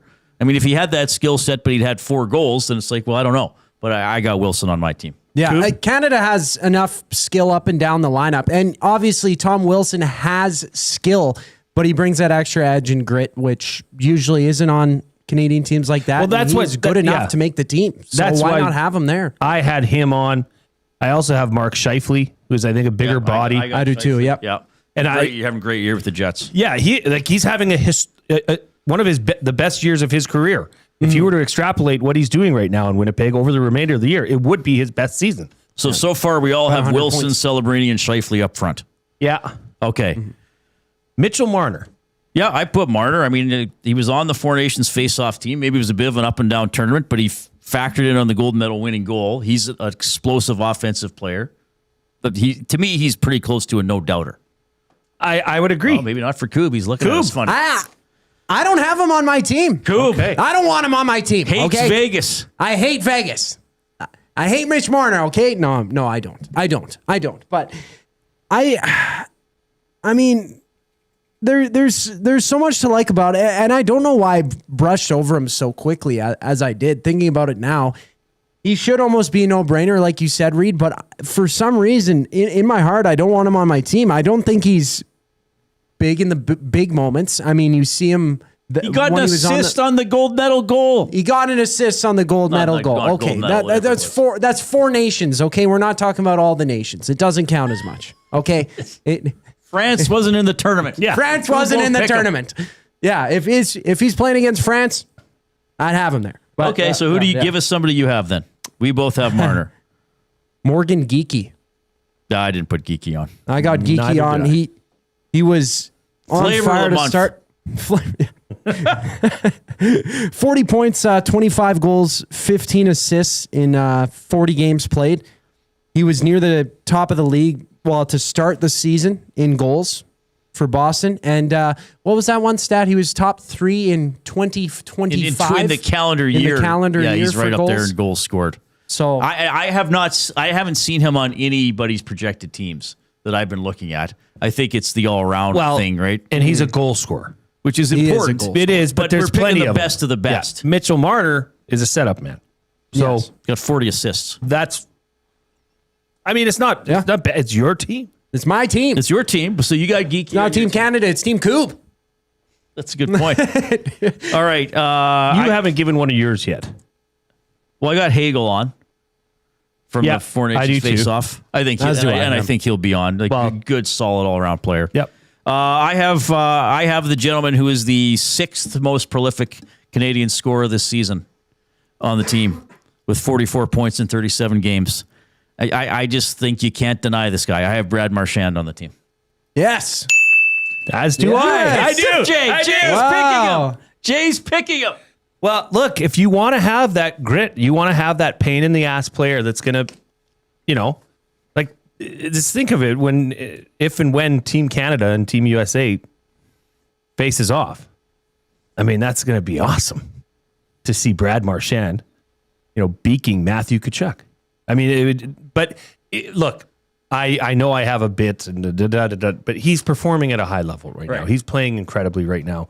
You can't. I think if his play had, and I think that's why they did, because he was pre-named to the Four Nations team. Yes. He wasn't pre-named to this one. Right. Probably because they were kind of like, well, it's a little long in the tooth. But he's played his way back onto this team.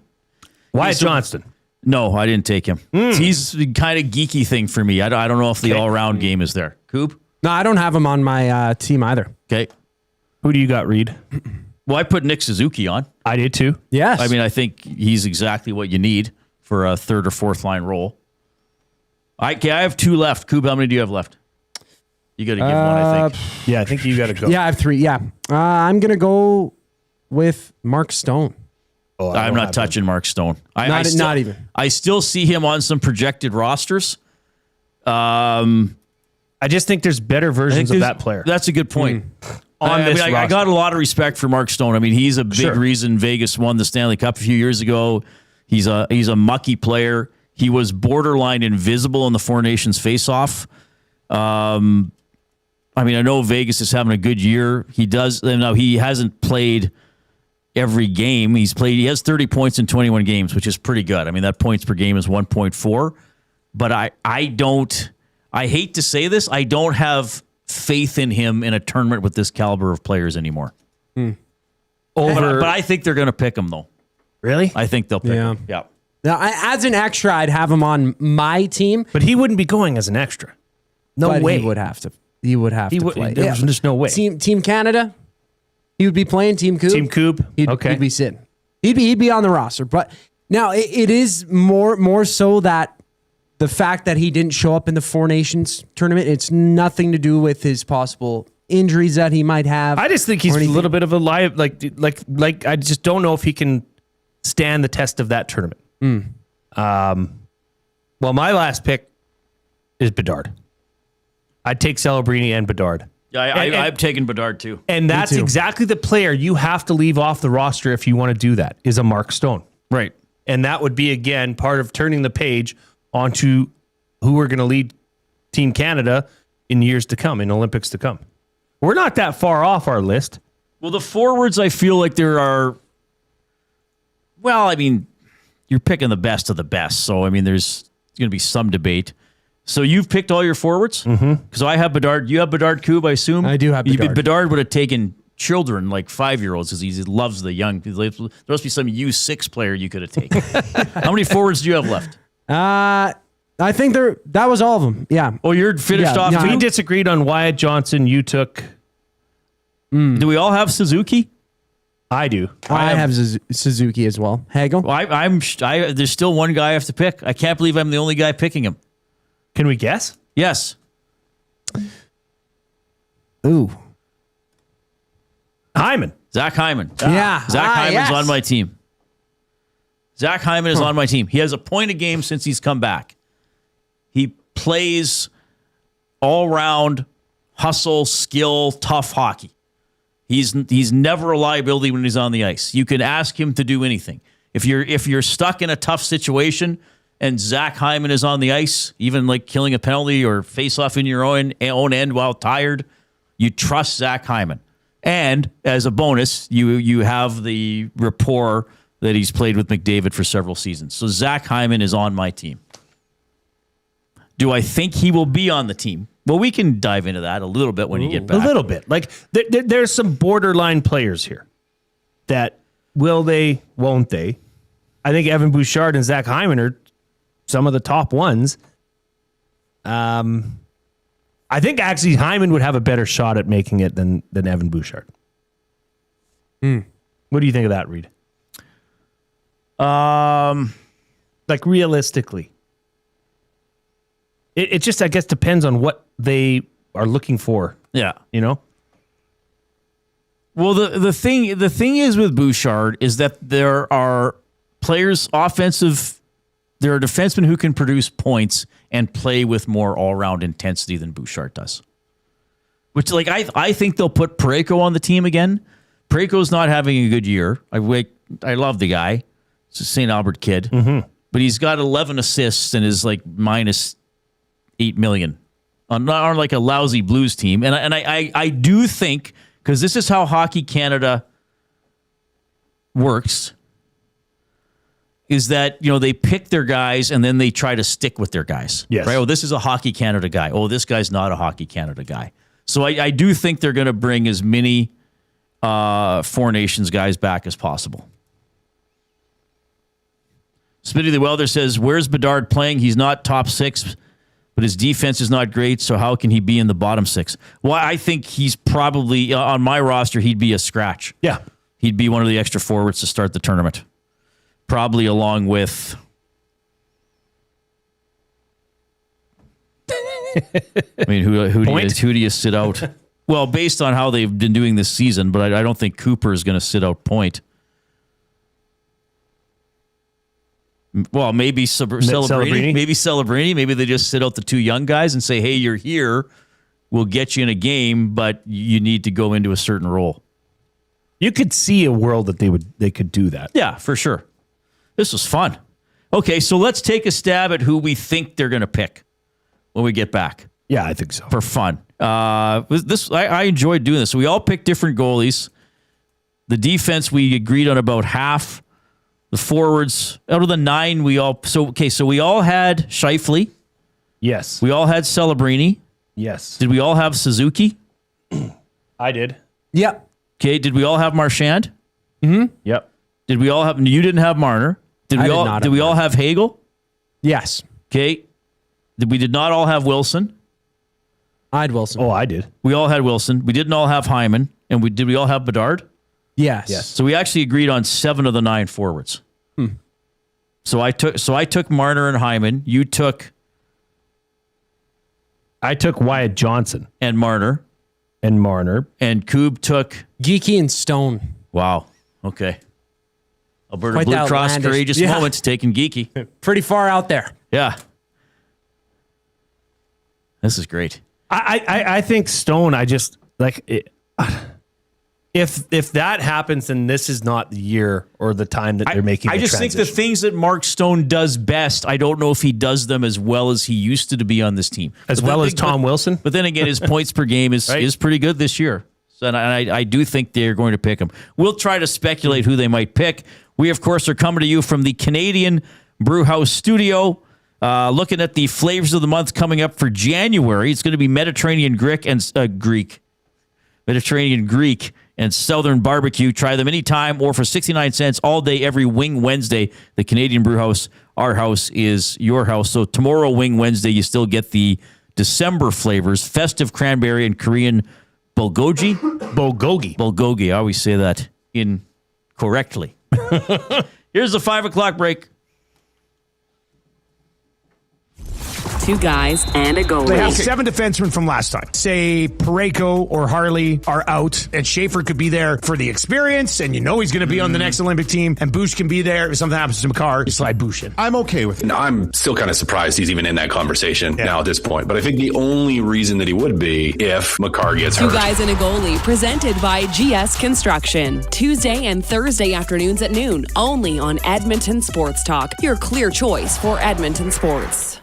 Looking for quality building materials and friendly advice? Visit us at Windsor Plywood Leduc, family owned and locally run since 1993. From interior materials for doors, flooring, baseboards, and all the finishing touches to all you need for your outdoor projects like cedar lumber for decks and fences, plus all the plywood you'd need. Our full-time on-staff carpenter can help with anything odd-sized or custom, and from domestic hardwoods to exotic selections, we've got you covered. And if we don't have it, we'll track it down for you. Windsor Plywood Leduc. We're the experts you need to know. Weiss Johnson, whoa. Hi, Dennis from Weiss Johnson here, and we're excited to be partnering up with the Nielsen Show and have a special deal exclusive for Nielsen Show listeners. Get 10% off any new Trane furnace, air conditioner, or heat pump installation from now until the end of October. Bundle a furnace with an AC or heat pump and get 25% off the package price. Get your home comfort now for all seasons with Weiss Johnson and Trane. Trane, it's hard to stop a train. Visit wjsportstalk.com today. From our Sentinel Storage family to yours, wishing you and those you love a wonderful holiday season. A new year filled with an abundance of great health, much laughter, successes that make you smile and delight, and to be surrounded by people and places that make you the happiest. Running your own small business takes courage, and as it grows, so does your team. That's why Alberta Blue Cross offers health, dental, life, disability, and wellness benefits designed for small businesses. Because we know a healthy team means a thriving business. Join over 5,000 Alberta businesses who have chosen us to help their business grow and succeed. Alberta Blue Cross takes care of you and your employees, so you can take care of your business. Visit ab.bluecross.ca to find a plan that's right for you. At Mind360, we invite you to embark on your mental health journey in a safe and comfortable space. Conveniently located in St. Albert, Mind360 has a diverse team of experienced clinicians that offer a broad range of tailored services for children, adults, and families. Furthermore, we are very proud to serve our military, veterans, and first responders. If you're looking for counseling, treatment, or assessment, understand that you are not alone. Contact Mind360 at mind360.ca to book an appointment today.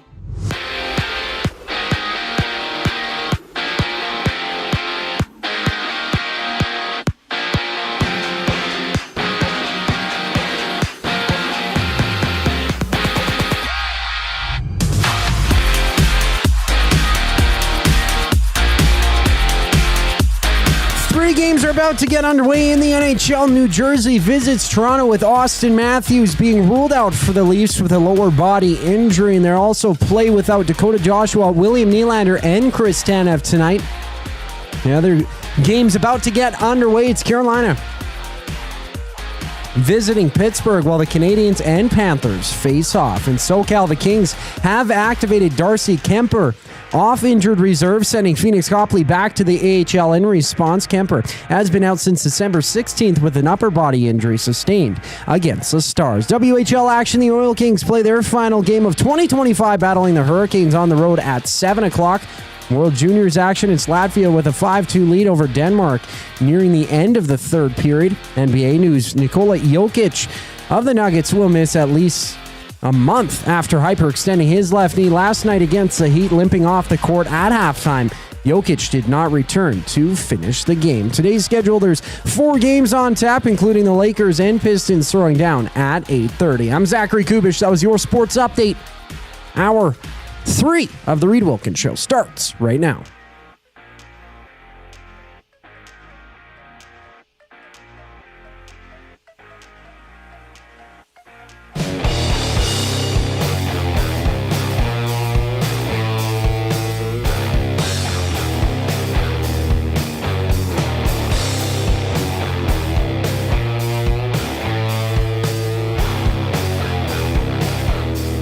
Thanks for listening to Edmonton Sports Talk. We are presented by Play Alberta.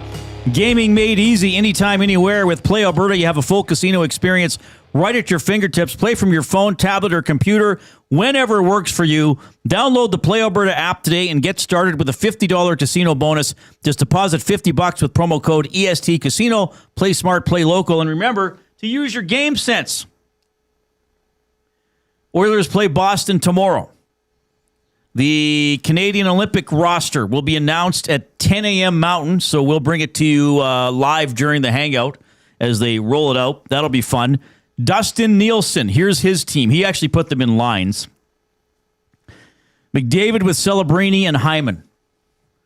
McKinnon with Crosby and Marner. Suzuki with Hagel and Reinhart. Bennett with Marchand and Wilson. None of us had Bennett. Nope. And then Bedard and Point. Taves with McCarr, Morrissey with Theodore, Chychrun with Doughty, and then Schaefer and Bouchard. Thompson, Blackwood, and Kemper are Dusty's goalies. Benny Thompson, McDavid, Celebrini, Reinhart, Crosby, Marchand, McKinnon, Suzuki, Wilson, Bedard, Point, Hagel, Marner, Scheifele, and Bennett. So Dusty didn't take Scheifele. Benny, Taves and McCarr, Morrissey and Doughty, Theodore and Parayko, Schaefer with Bouchard, and then Binnington, Thompson, and Blackwood. Those were my goalies, weren't they? Yeah, Benny and I took the same goalies. All right, so who do we think Hockey Canada is going to pick? I'll start on D. They'll take Taves, they'll take Morrissey, they'll take Theodore. They'll probably take Doughty. They'll probably take Parayko. They'll probably take Harley. I don't know if I've seen Sanheim projected. Do you not have to give Chychrun a chance? I'll guess Chychrun. Yeah. Yeah. But I think they'll they'll bring Parayko back, and I think they'll bring Harley back because they think he did a good job stepping in last year, which he did. I don't know. I think there's other players who could do better.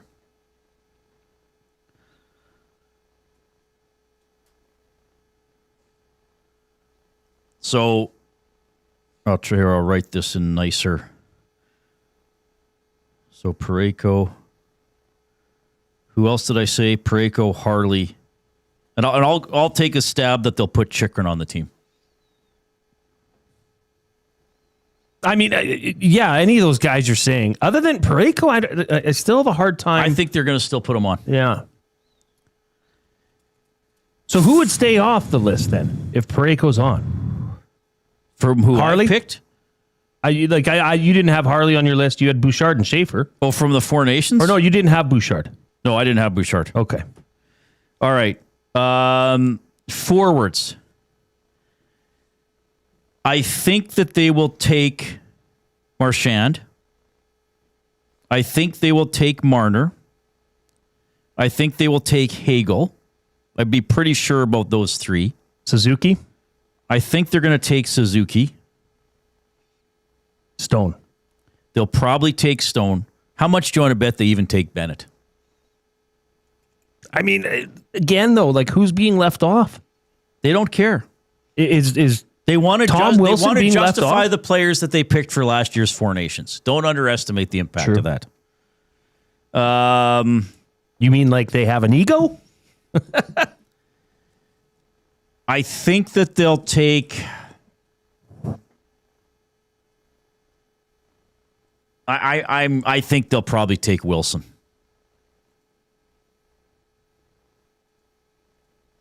Yeah, I hope so. That was a guy that I think needs to be on this team. That is the guy that can do it all. So here's the guy no one mentioned that is probably deleted from last year's team. Couple guys: Konechny, Jarvis, Cirelli. So I think they'll put Wilson on. I think they'll put Celebrini and not Bedard. So I'm left with one spot, and I think they'll put Scheifele on. So my guess is the forwards added by Hockey Canada will be Marchand, Marner, Hagel, Suzuki, Stone, Bennett, Wilson, Celebrini, and Scheifele. So I don't think they'll pick Hyman. I don't think they'll pick Bedard off the players I listed. I mean, that makes, I mean, as far as last two in, last two out, I think Hyman's right there. And I actually think Bedard's there too. But then who are the last two in? Wilson or Scheifele? Yeah. Yeah. I don't know how you could not take Mark Scheifele. Well, they could find a way. I guess. But I think they will. What goaltenders they're going to pick? Well, we know they're taking Binnington. I think they will take Binnington. Based off of what you just said. We'll have two lists. We'll have several lists to compare tomorrow. We'll have the picks. We'll have the teams that three of us made, and then we'll have the guesses that we made. I think they take Binnington. Thompson. And Kemper I think they do pick Kemper, even though I wouldn't touch Kemper. Mm-hmm. Nothing. So then they don't take an Avalanche. Then they don't take a Colorado goalie. I think Blackwood would be the one that they would take. Wait, what about Montembeault? You love Montembeault. Okay, so to me, here's the thing. Does Hockey Canada, I want to know what people think of this. 780-218-9999 or in the Nasty chat. Yeah, see, and Smitty says, I don't think they take Pickard. I don't think they'll take Bedard, but I would put Bedard on my team. I would put both Bedard and Celebrini on. So this is the fun. There's the teams we would pick, in which you can't really say that we're right or wrong, because there are opinions, and then we're guessing who Hockey Canada would pick. So this is my question then to the people listening and watching on YouTube, and give us a thumbs up if you're on YouTube. Who do you think Hockey Canada will pick as the goaltenders? Not who would you take. Who do you think Hockey Canada would take as the goaltenders? And would they leave Binnington off? Because you could make an argument for Blackwood, Thompson, and Kemper. Like, I don't know how you leave Thompson off, first of all. Because he was good last year too, right? Yes. Yeah, I just took the Lumberyard. That's what. And I wanted You're Kemper. taking both Colorado goalies. Yeah, why not? They know each other. Team camaraderie. They can room together. Yeah, they can room. In the Olympic Village. Coob, who do you think Hockey Canada will pick as their goaltenders? Not who Coob would pick. Yeah, Binnington's a no-brainer. They'll probably go with that. Just stay safe. Roll with what you know. And then... Who last year, it was Hill and Montembeault? Were the other two? Hill and Montembeault. Yeah, so they're not going to be on. Neither of them are going to make it. And then it's got to be Thompson. And for the third, honestly, put anyone in there. You probably won't even see the ice. So, I don't know. Kemper. Maybe go with another veteran guy. I don't know. Nobody really stands out. I just Probably don't Darcy think Kemper. they can leave. Sorry, Coob. No, it's all good. I just don't think they can leave Binnington off because at least if they start Binnington, even if they start Binnington and he's horrible, they can always sort of cover their asses by saying, well, he won last year.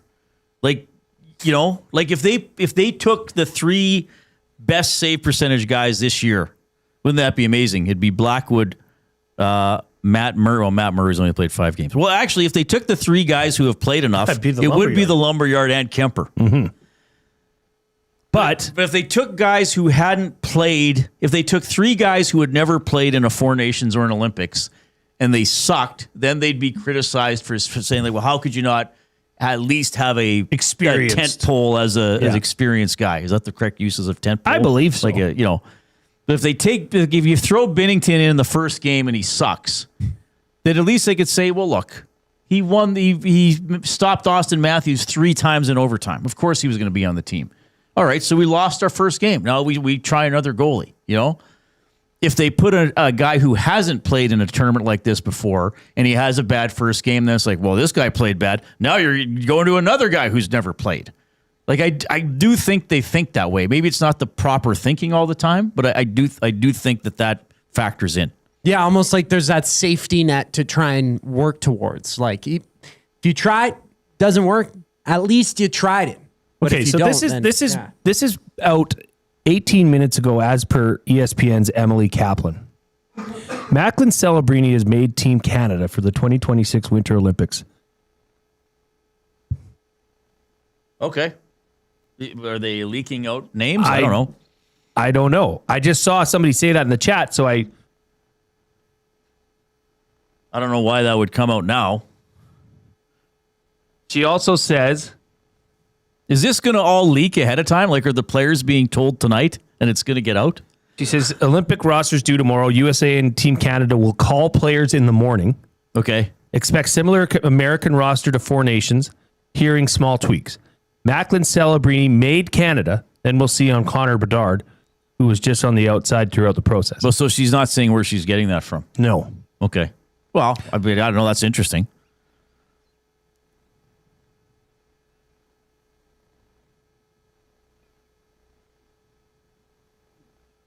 So, yeah, I don't know about that. Michael Trakos, I'm reading off a story here on the Hockey News. He's projecting, so the added forwards, he's going Bennett, Celebrini, Cirelli. So he still has Cirelli, Hagel, Marchand, Marner, Scheifele, Suzuki, and Wilson.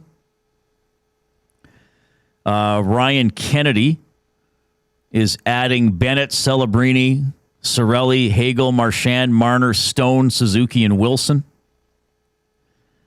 Trakos is adding on defense Chychrun, Morrissey, Parayko, Taves, Sanheim, Schaefer, and Theodore. Kennedy is adding Chychrun, Doughty, Morrissey, Sanheim, Schaefer, Theodore, and Taves. So 5 names that were on Elliot Friedman's locks list? Celebrini. Yeah. Hagel. Yeah. Bennett. Okay. Stone. And Wilson. Yeah, see, they're going to take Stone. Trakos in net has Binnington, Thompson, Wedgwood.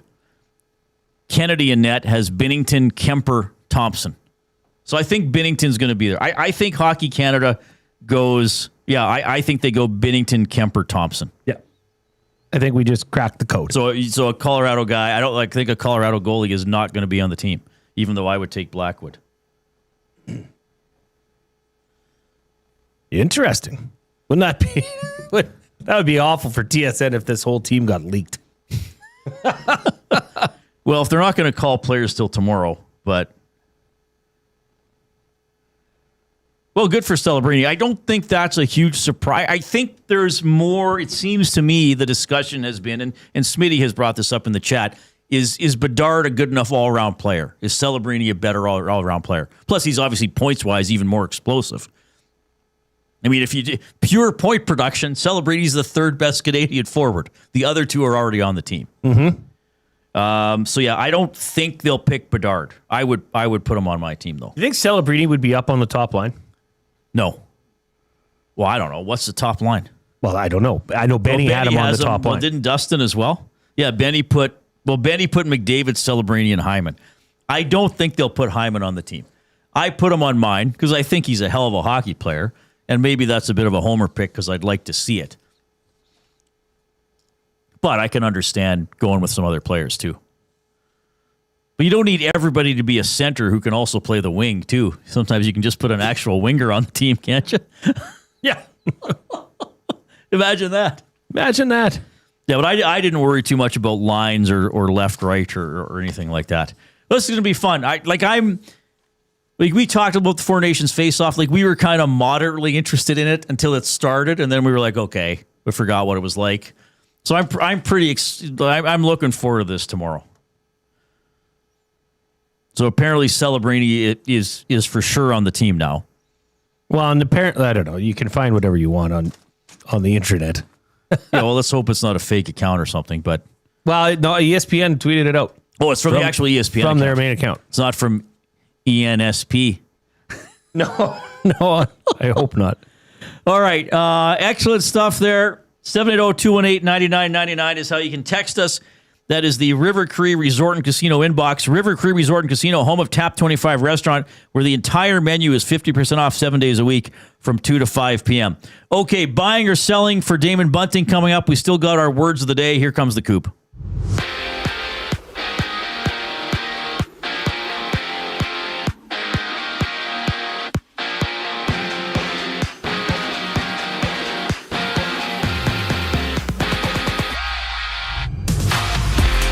Three games are live in the NHL. Sidney Crosby, with his 21st of the season, has the Penguins up 1-0 over the Hurricanes about 8 minutes into action, and about 7 minutes into the opening frame, the Devils and Maple Leafs are scoreless. No Austin Matthews, William Nylander, Chris Tanev, or Dakota Joshua in the game for the Maple Leafs.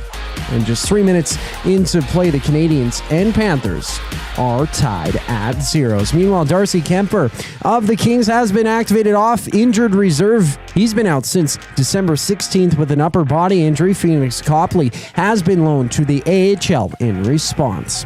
WHL action, the Oil Kings play their final game of 2025, battling the Hurricanes on the road at 7 o'clock, and on the court, Denver's Nikola Jokic is out at least 4 weeks after hyperextending his knee in yesterday's game against Miami. He was injured near the end of the second quarter and did not return to finish the contest. There's 4 games on tap around the association today. The Clippers and Kings tip off, with the Celtics meeting the Jazz and the 76ers and Grizzlies butt heads. The Reid Wilkins Show with Jay Milne returns after the break. I'm Zachary Kubish, keeping you up to date. Hockey is heating up, and so is the excitement on Play Alberta. With casino winners every hour, jackpots worth millions, and revenue that stays in the province, there's never been a better time to sign up. Right now, our listeners can score a $50 free bet when they make a minimum $50 deposit with code EST50. That's code EST50 for a $50 free bet. Start playing with your game sense today to find out if you're Alberta's next winner. Must be 18 plus to play. If you gamble, please use your game sense. December's festive featured wing flavors are here at the Canadian Brewhouse. It's festive cranberry versus Korean bulgogi in the ultimate flavor showdown. Try them anytime or just 67 cents every Wing Wednesday for a limited time. The Canadian Brewhouse. Our house is your house. New Year's Eve, join River Cree Resort and Casino for a spectacular show like no other. Get ready for Material Girls, an amazing tribute to Lady Gaga, Adele, Shania Twain, Madonna, Blondie, Pink, and Cher, capturing all the elegance and essence of these mega stars in one unforgettable concert experience. Material Girls, December 31st in the venue. Hurry, get your tickets now at rivercreeresort.com. River Cree Resort and Casino. Excitement, bet on it. From the first time on skates to wearing a special jersey passed down through generations, Sentinel Storage is here for you. Store your sports gear and seasonal items to create space for all life's adventures. Try 4 weeks free at sentinelstorage.ca. Proud partner of Hockey Canada and the World Juniors.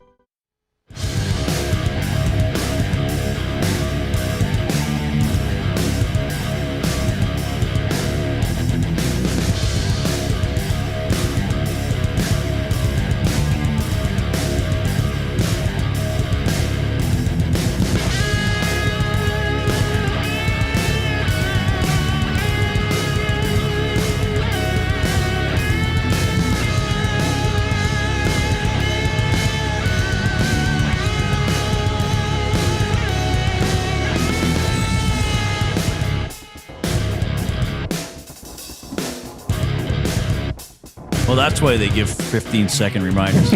I was eating chips, Coop. I'm sorry. I tried. Topic. Snacking. For William Huff, your favorite workplace shareable snack. The chip potpourri you brought would be top of my list. I'm still trying to eat them. Potpourri. I like that word in that use. Well done. Or potpourri. Potpourri. As we used to say back in Evansburg. Mom, where's the potpourri? Oh, my goodness. All right. Give us a thumbs up. If you're watching on YouTube, let's see how high we can go today. New Year's Eve tomorrow. Who's got anything planned? I'll be at home. Okay. No, we have some good friends of At ours your age and at my age, too, that's a hell of a plan. with their family and their kids are coming over. There are kids and their kids are similar age, so go play pool, ping pong. You have a pool table? Have a fire. Yeah. Board games? Billiards. Does Coop play? Coop, the corgi? Yeah. Oh yeah. I got Play a him. little pool. He's probably quite a pool shark. He uses the maestro stick from Seinfeld as his pool cue. And what do you do? Are you going to have the game on? Oh yeah. Well, both are they're both big sports families.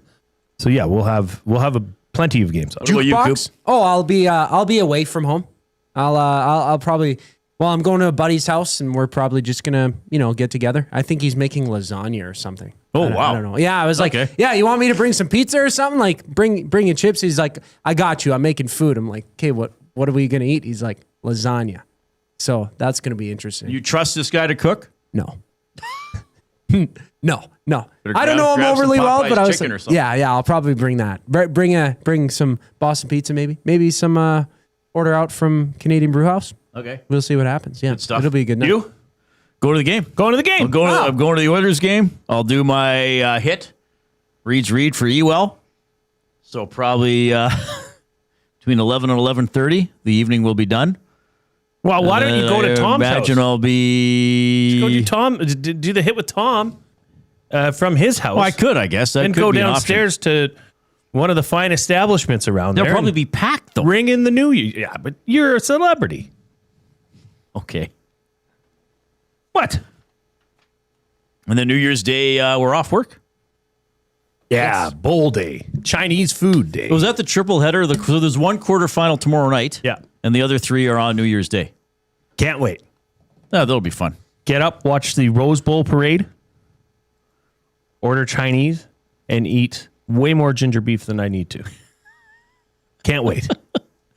Let's get into buying or selling for Damon Bunting, a consistent top-producing realtor in the greater Edmonton area for over 18 years. He and his team would love to help you find the right home or make the move from your current home. Community-driven, he understands what it takes to make a difference in our city. Check him out, DamonBunting.com. Instagram handle, Damon Bunting Real Estate. I will say one thing, just for the inbox's sake. We are aware of the tweet that's out there that has announced that Macklin Celebrini has made. Yes, we've acknowledged that. We don't know what else to tell you. That's it. We all think he's going to be on the team. We don't know why that one player has apparently been leaked out of all the ones that could be announced. But they're supposedly calling the players tomorrow morning. Yeah, probably just prior to the announcement. How would that phone call go? Who would call? Bookbinder. Probably. Okay, so let's do it. Who do you want? Which player do you want to be? I would like to be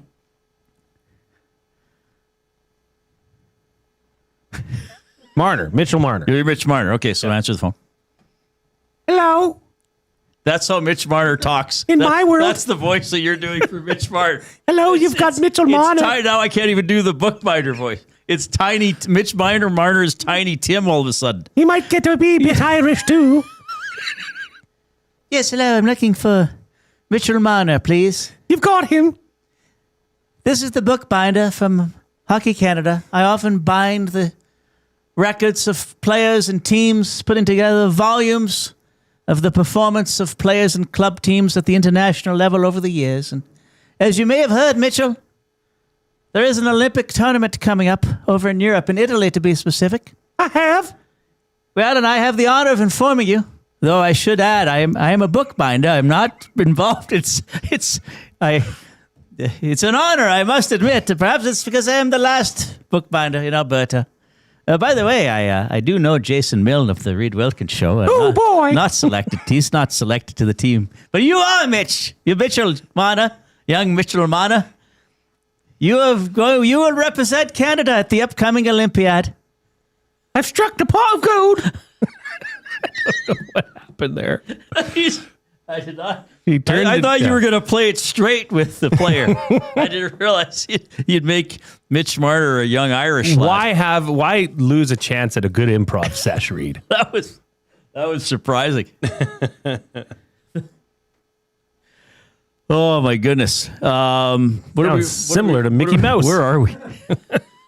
We are buying or selling for Damon Bunting. Oh yeah, I did that. I announced that. Okay, let's do some football stuff. Yeah, well. The list of nominees? Let's do the guys who are eligible for the Pro Football Hall of Fame in 2026. That's right. Now, we learned a lot today. We did. So you learned there's 4 new names here. Drew Brees, Larry Fitzgerald, Frank Gore, Jason Witten. So they can pick 5 max out of 1, 2, 3, 4, 5, 6, 7, 8, 9, 10, 11, 12, 13, 14, 15. They can pick 5 max. But there's still room for some other coaches and builders. Oh, so yeah, but for these is like the modern day players. You have to have 80% of the votes to get in, but they only take 5. So if you had, what would they do if they had everybody got in unanimously? Wouldn't that be something? I don't know what they would do. But if you don't get in, the top 7 vote getters get carried forward to next year, right? Mm-hmm. All right. So buying or selling that these players will be elected to the Hall of Fame this year. Let's start. Should we just do them in the order you have, or do you want to do sort of start with obvious ones? There's no question in my mind that all 4 of these new names are getting in. First ballot. Okay. Drew Brees. Buying. Larry Fitzgerald. Buying. Frank Gore. Now that one you may not. He's third good. all-time in NFL rushing yards. Okay, who else is the new ones? Jason Witten. Witten is in buying. He's getting in. Now, I still don't know, Adam Vinatieri. He should be in. Is a 4-time Super Bowl champ. He has the most career points in NFL history. How is he not in? And then I saw Eli Manning. Eli Manning, to me, is selling. I don't think he's a Hall of Fame quarterback, quite frankly. Okay. So he's 11th all time. What would you say is the greatest barometer for greatness in the NFL? What would you put? I would say as a quarterback. As a quarterback? Yes. What embodies greatness as a quarterback in the NFL? Passing yards, completion percentage. Yeah. Longevity and victories. And being considered to be in the Hall of Fame, being considered one of the top 3 to 5 quarterbacks of your era. So he's 11th in all-time passing yards. Okay, so he has the longevity. Also played in a pass-happy era. He's got more passing yards than John Elway, than Warren Moon. Okay, but they didn't throw as much.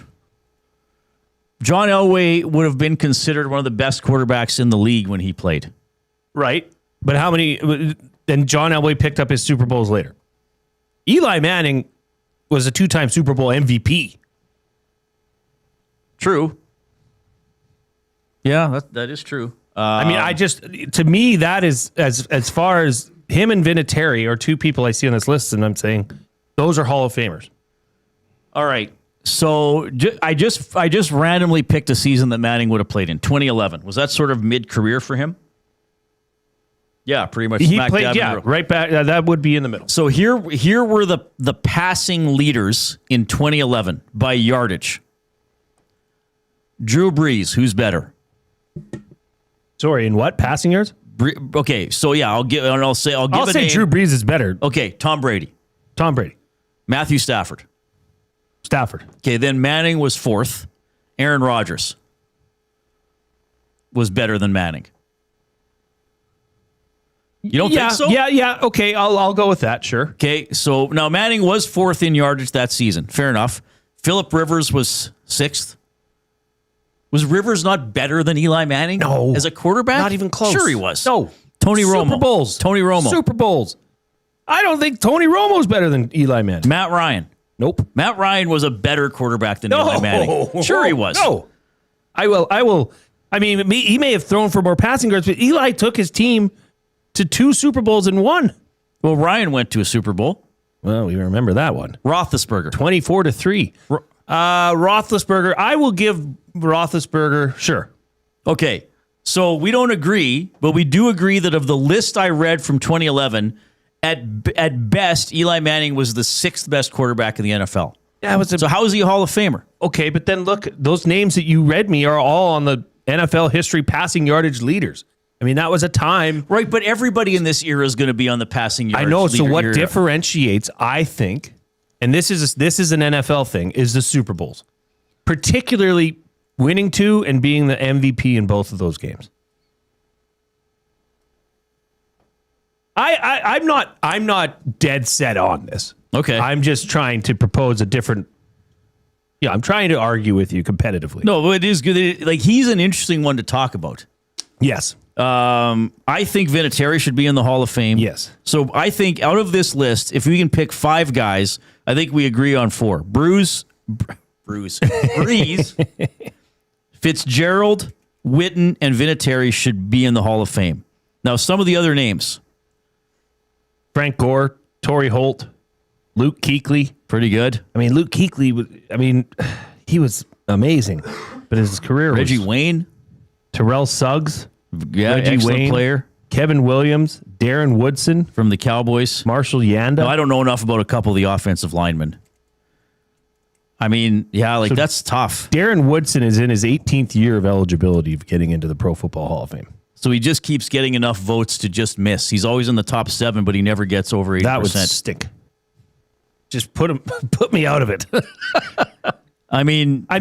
Gore had the excellence and the longevity. To play 15, 16 years as a running back and be pretty good most of the time, that's pretty impressive.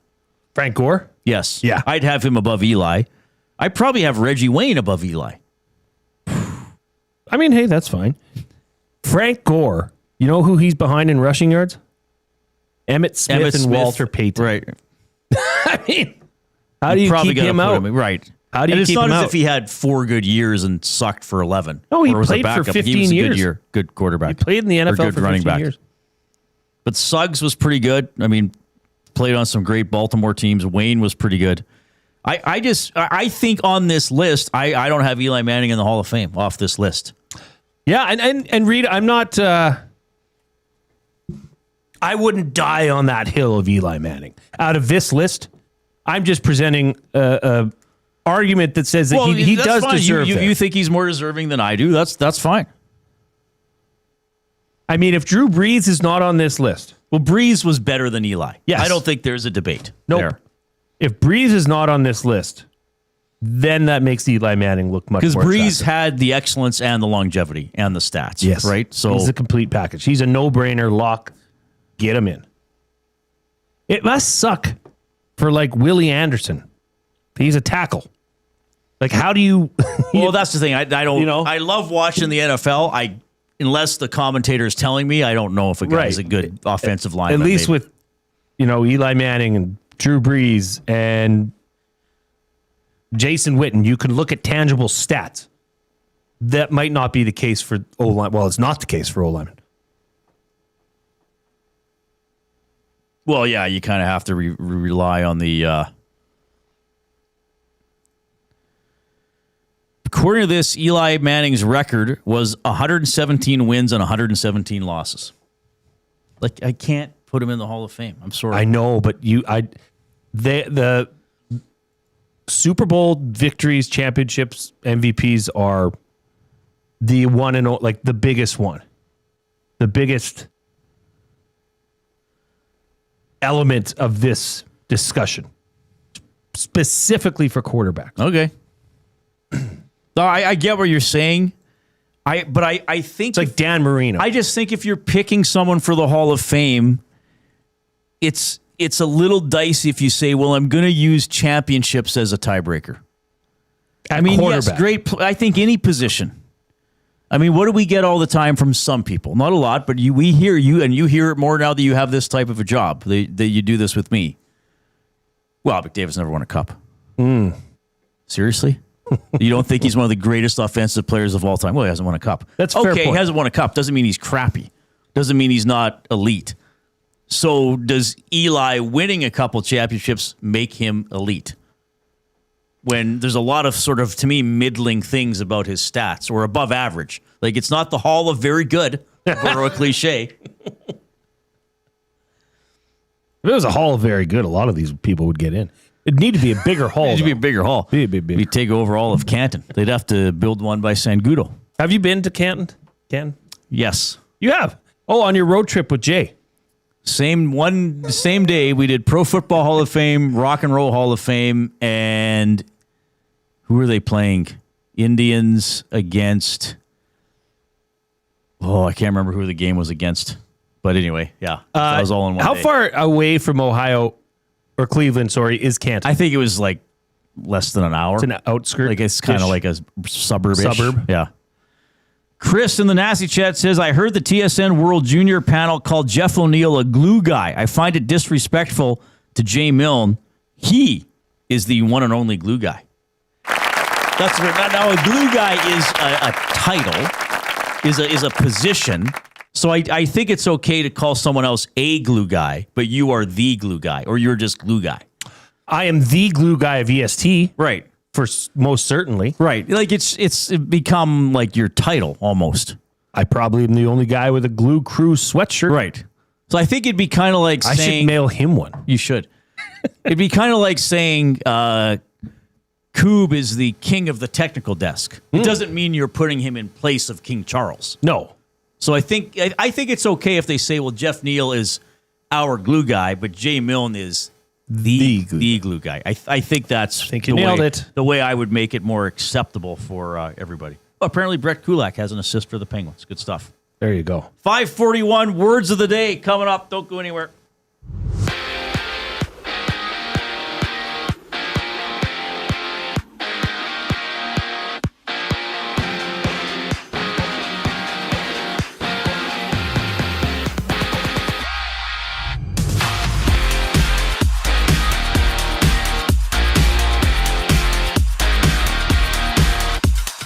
Trio of games are live in the NHL, just about nearing the end of the opening frame. Penguins up 2-0 over the Hurricanes, 3:30 left to go, while the Canadians and Panthers are scoreless. We also see the Maple Leafs up 1-0 over the Devils. Bobby McMahon on the board with his 12th of the season, scoring that one on the power play.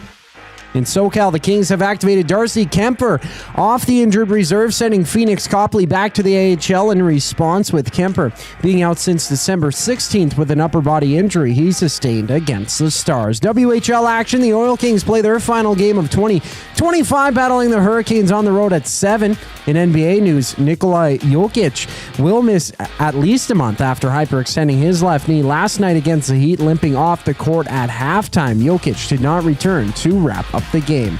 Tonight's schedule, there's 4 games, including the Lakers and Pistons throwing down at 8:30. The words of the day for the Edmonton Public Library brings us back following the break. I'm Zachary Kubish, keeping you in the loop.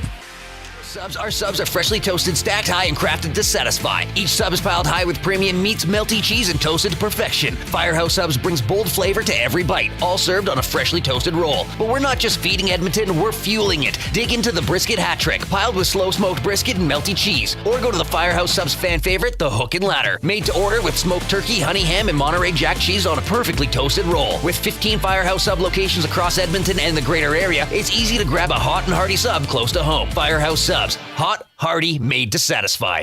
Hi there. If you're like me, you like to picture yourself in luxury, even though there's absolutely no way you could afford it. And if you can, well, even better. Thankfully, I picture myself in something that is luxury, but still absolutely affordable, like the all-new Mazda CX-90 from Park Mazda. With the new luxury features like facial recognition settings and quilted detail Napa leather seating, I can pretend to be comfortable with all of my proper settings activated without even touching the button, thanks to Mitch Lewicki and the great staff at Park Mazda. I like to picture Mitch Lewicki as a ninja fighting off evil samurai. Park Mazda, your dealer for life in Sherwood Park off Y Road, parkmazda.ca.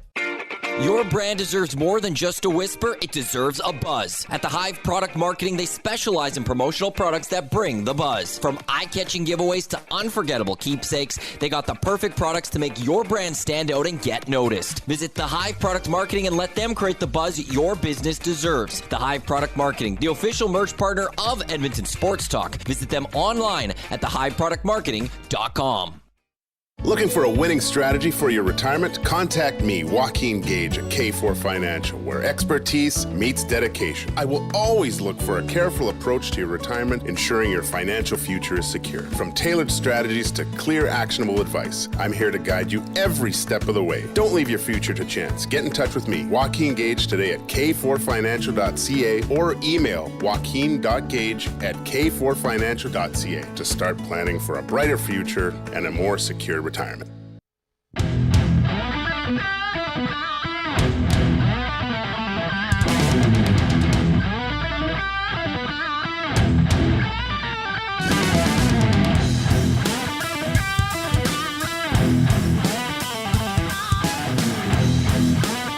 All right, hope you're having as much fun listening to the show as we are presenting it to you. Along with Jason Milne, I'm Reid Wilkins. We're in the Canadian Brewhouse studio. UFC 324 is live Saturday, January 24th at the Canadian Brewhouse. TVs everywhere, ice-cold drinks, and non-stop action. The Canadian Brewhouse, our house, is your house. We had a lot of chat today, getting you ready for tomorrow's announcement. The Canadian Olympic hockey team will be named 10 a.m. Mountain Time, so the guys will have it on the hangout as the names get unveiled. I'm not sure how they're going to do it, if they'll be... They just puke it all out at once or give a guy every 30 seconds. They should do it like the FIFA thing, not just how it got dragged out, but how they draw a name and somebody unscrews it and shows the little strip of paper with it. Wayne Gretzky could read off all the names. They're going to drag it out. You know they're going to drag it out. I mean... So when's it? So it's the announcement's at 10? 10 a.m. our time, yeah. Okay, that's when the production starts. The announcement will not come before 10:30 or one of the groupings, right? I mean, how can they take center stage and just make it as big as possible? I don't know if they'll... I don't think they'll make it last 2 hours. Maybe they make it last 20 to 30 minutes. It's going till 11 for sure, no? You think so? I don't know. I guess we'll find out tomorrow. I mean, this is a huge announcement. Olympics, NHL players are back. Yeah. Team can't But there'll be a whole show where I assume they'll have players, live doing interviews with the hosts and stuff. But the announcement, maybe they just have somebody read off the names or show a highlight or two. I don't know. I hadn't thought about it until we started talking about I hadn't either, but I could. One thing I can guarantee you for sure is it's going to go and go and go. Oilers, Boston tour. Who's in goal for you tomorrow? Pardon me? For the Oilers, who would you put in net? Oh, Pickard. You go Pickard back in net? Well, you're trying to extend Ingram's time here. But they did start Ingram 3 games in a row. Well, but now that Pickard had such a showing, why not give him another game? Reward him. Yeah. Well, Ingram got to keep playing because he was playing well. Yep. So do you think it's Pickard tomorrow and then probably Ingram no matter what on Saturday? I would imagine, unless Pickard has another amazing showing. Right. I mean, the more you can save Connor Ingram games-wise, I think the better until you know what is going on with Tristan Jarry. Right. Tristan Jarry's new helmet came out today. A lot on there. It's a busy helmet. A lot busier than Ingram's. Yeah. Is that on that must That's just, on purpose. Yeah. I love it.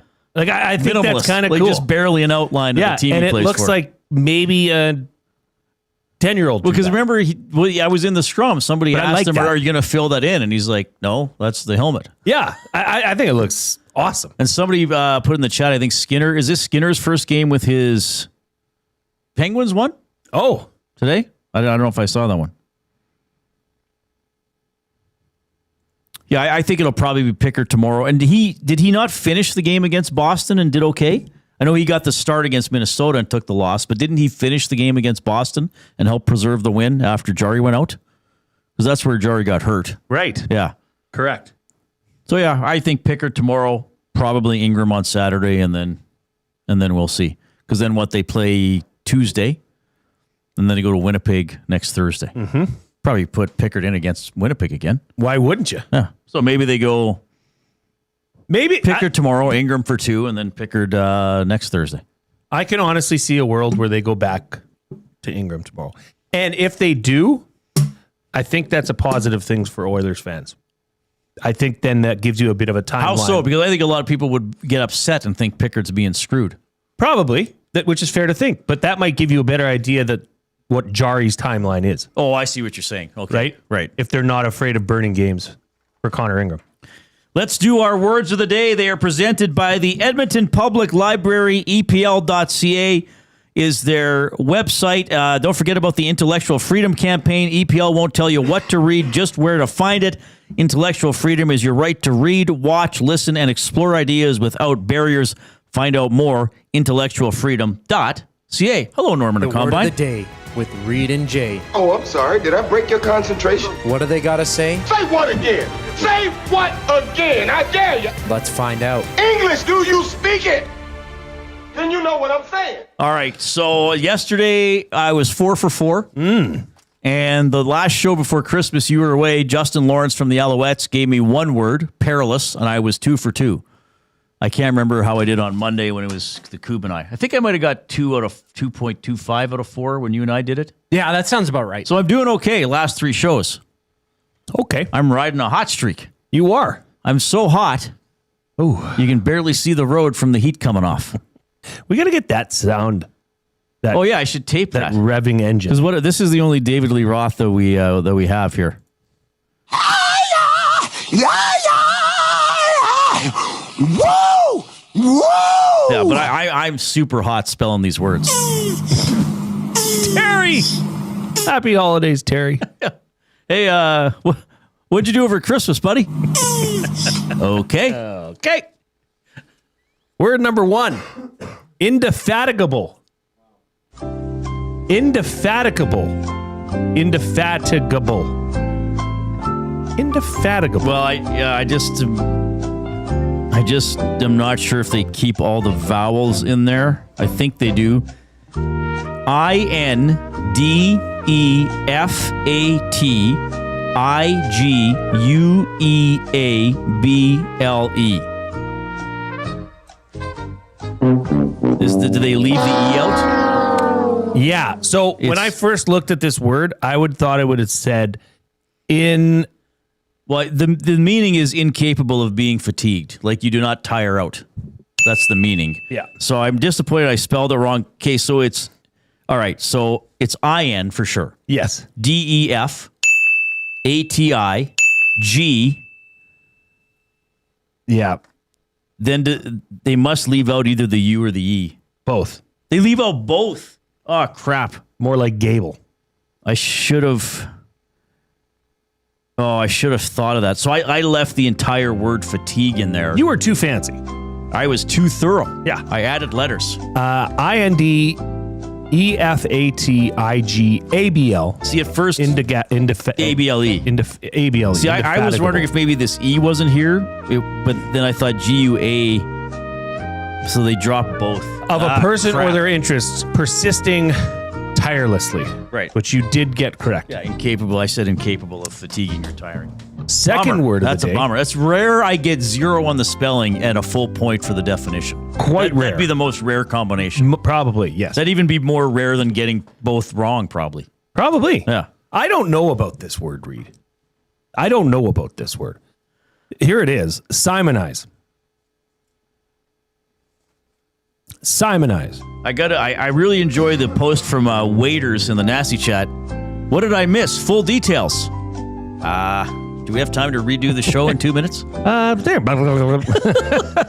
Oh, he's talking to Matt. I'm sorry. Yeah. Sorry, say the word again. I think they're two cheeky friends, those two. Yeah, I think they're Simonize. Well, I'm going to spell it the obvious way. You should. SIMONIZE.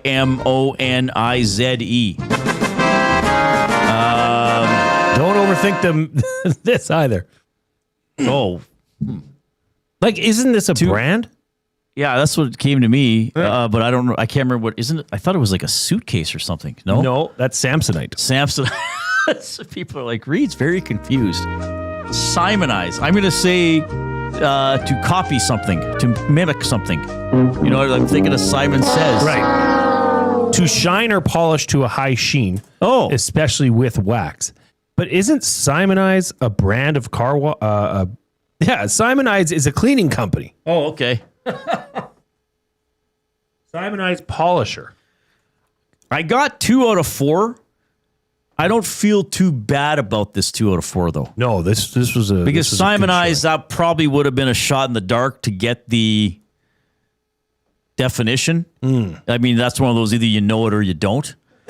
I'm a little disappointed I didn't spell indefatigable correctly, but well, it's indefatigable. Indefatigable, sorry. I know it's weird. But the way I spelled it, it made sense to get it wrong that way.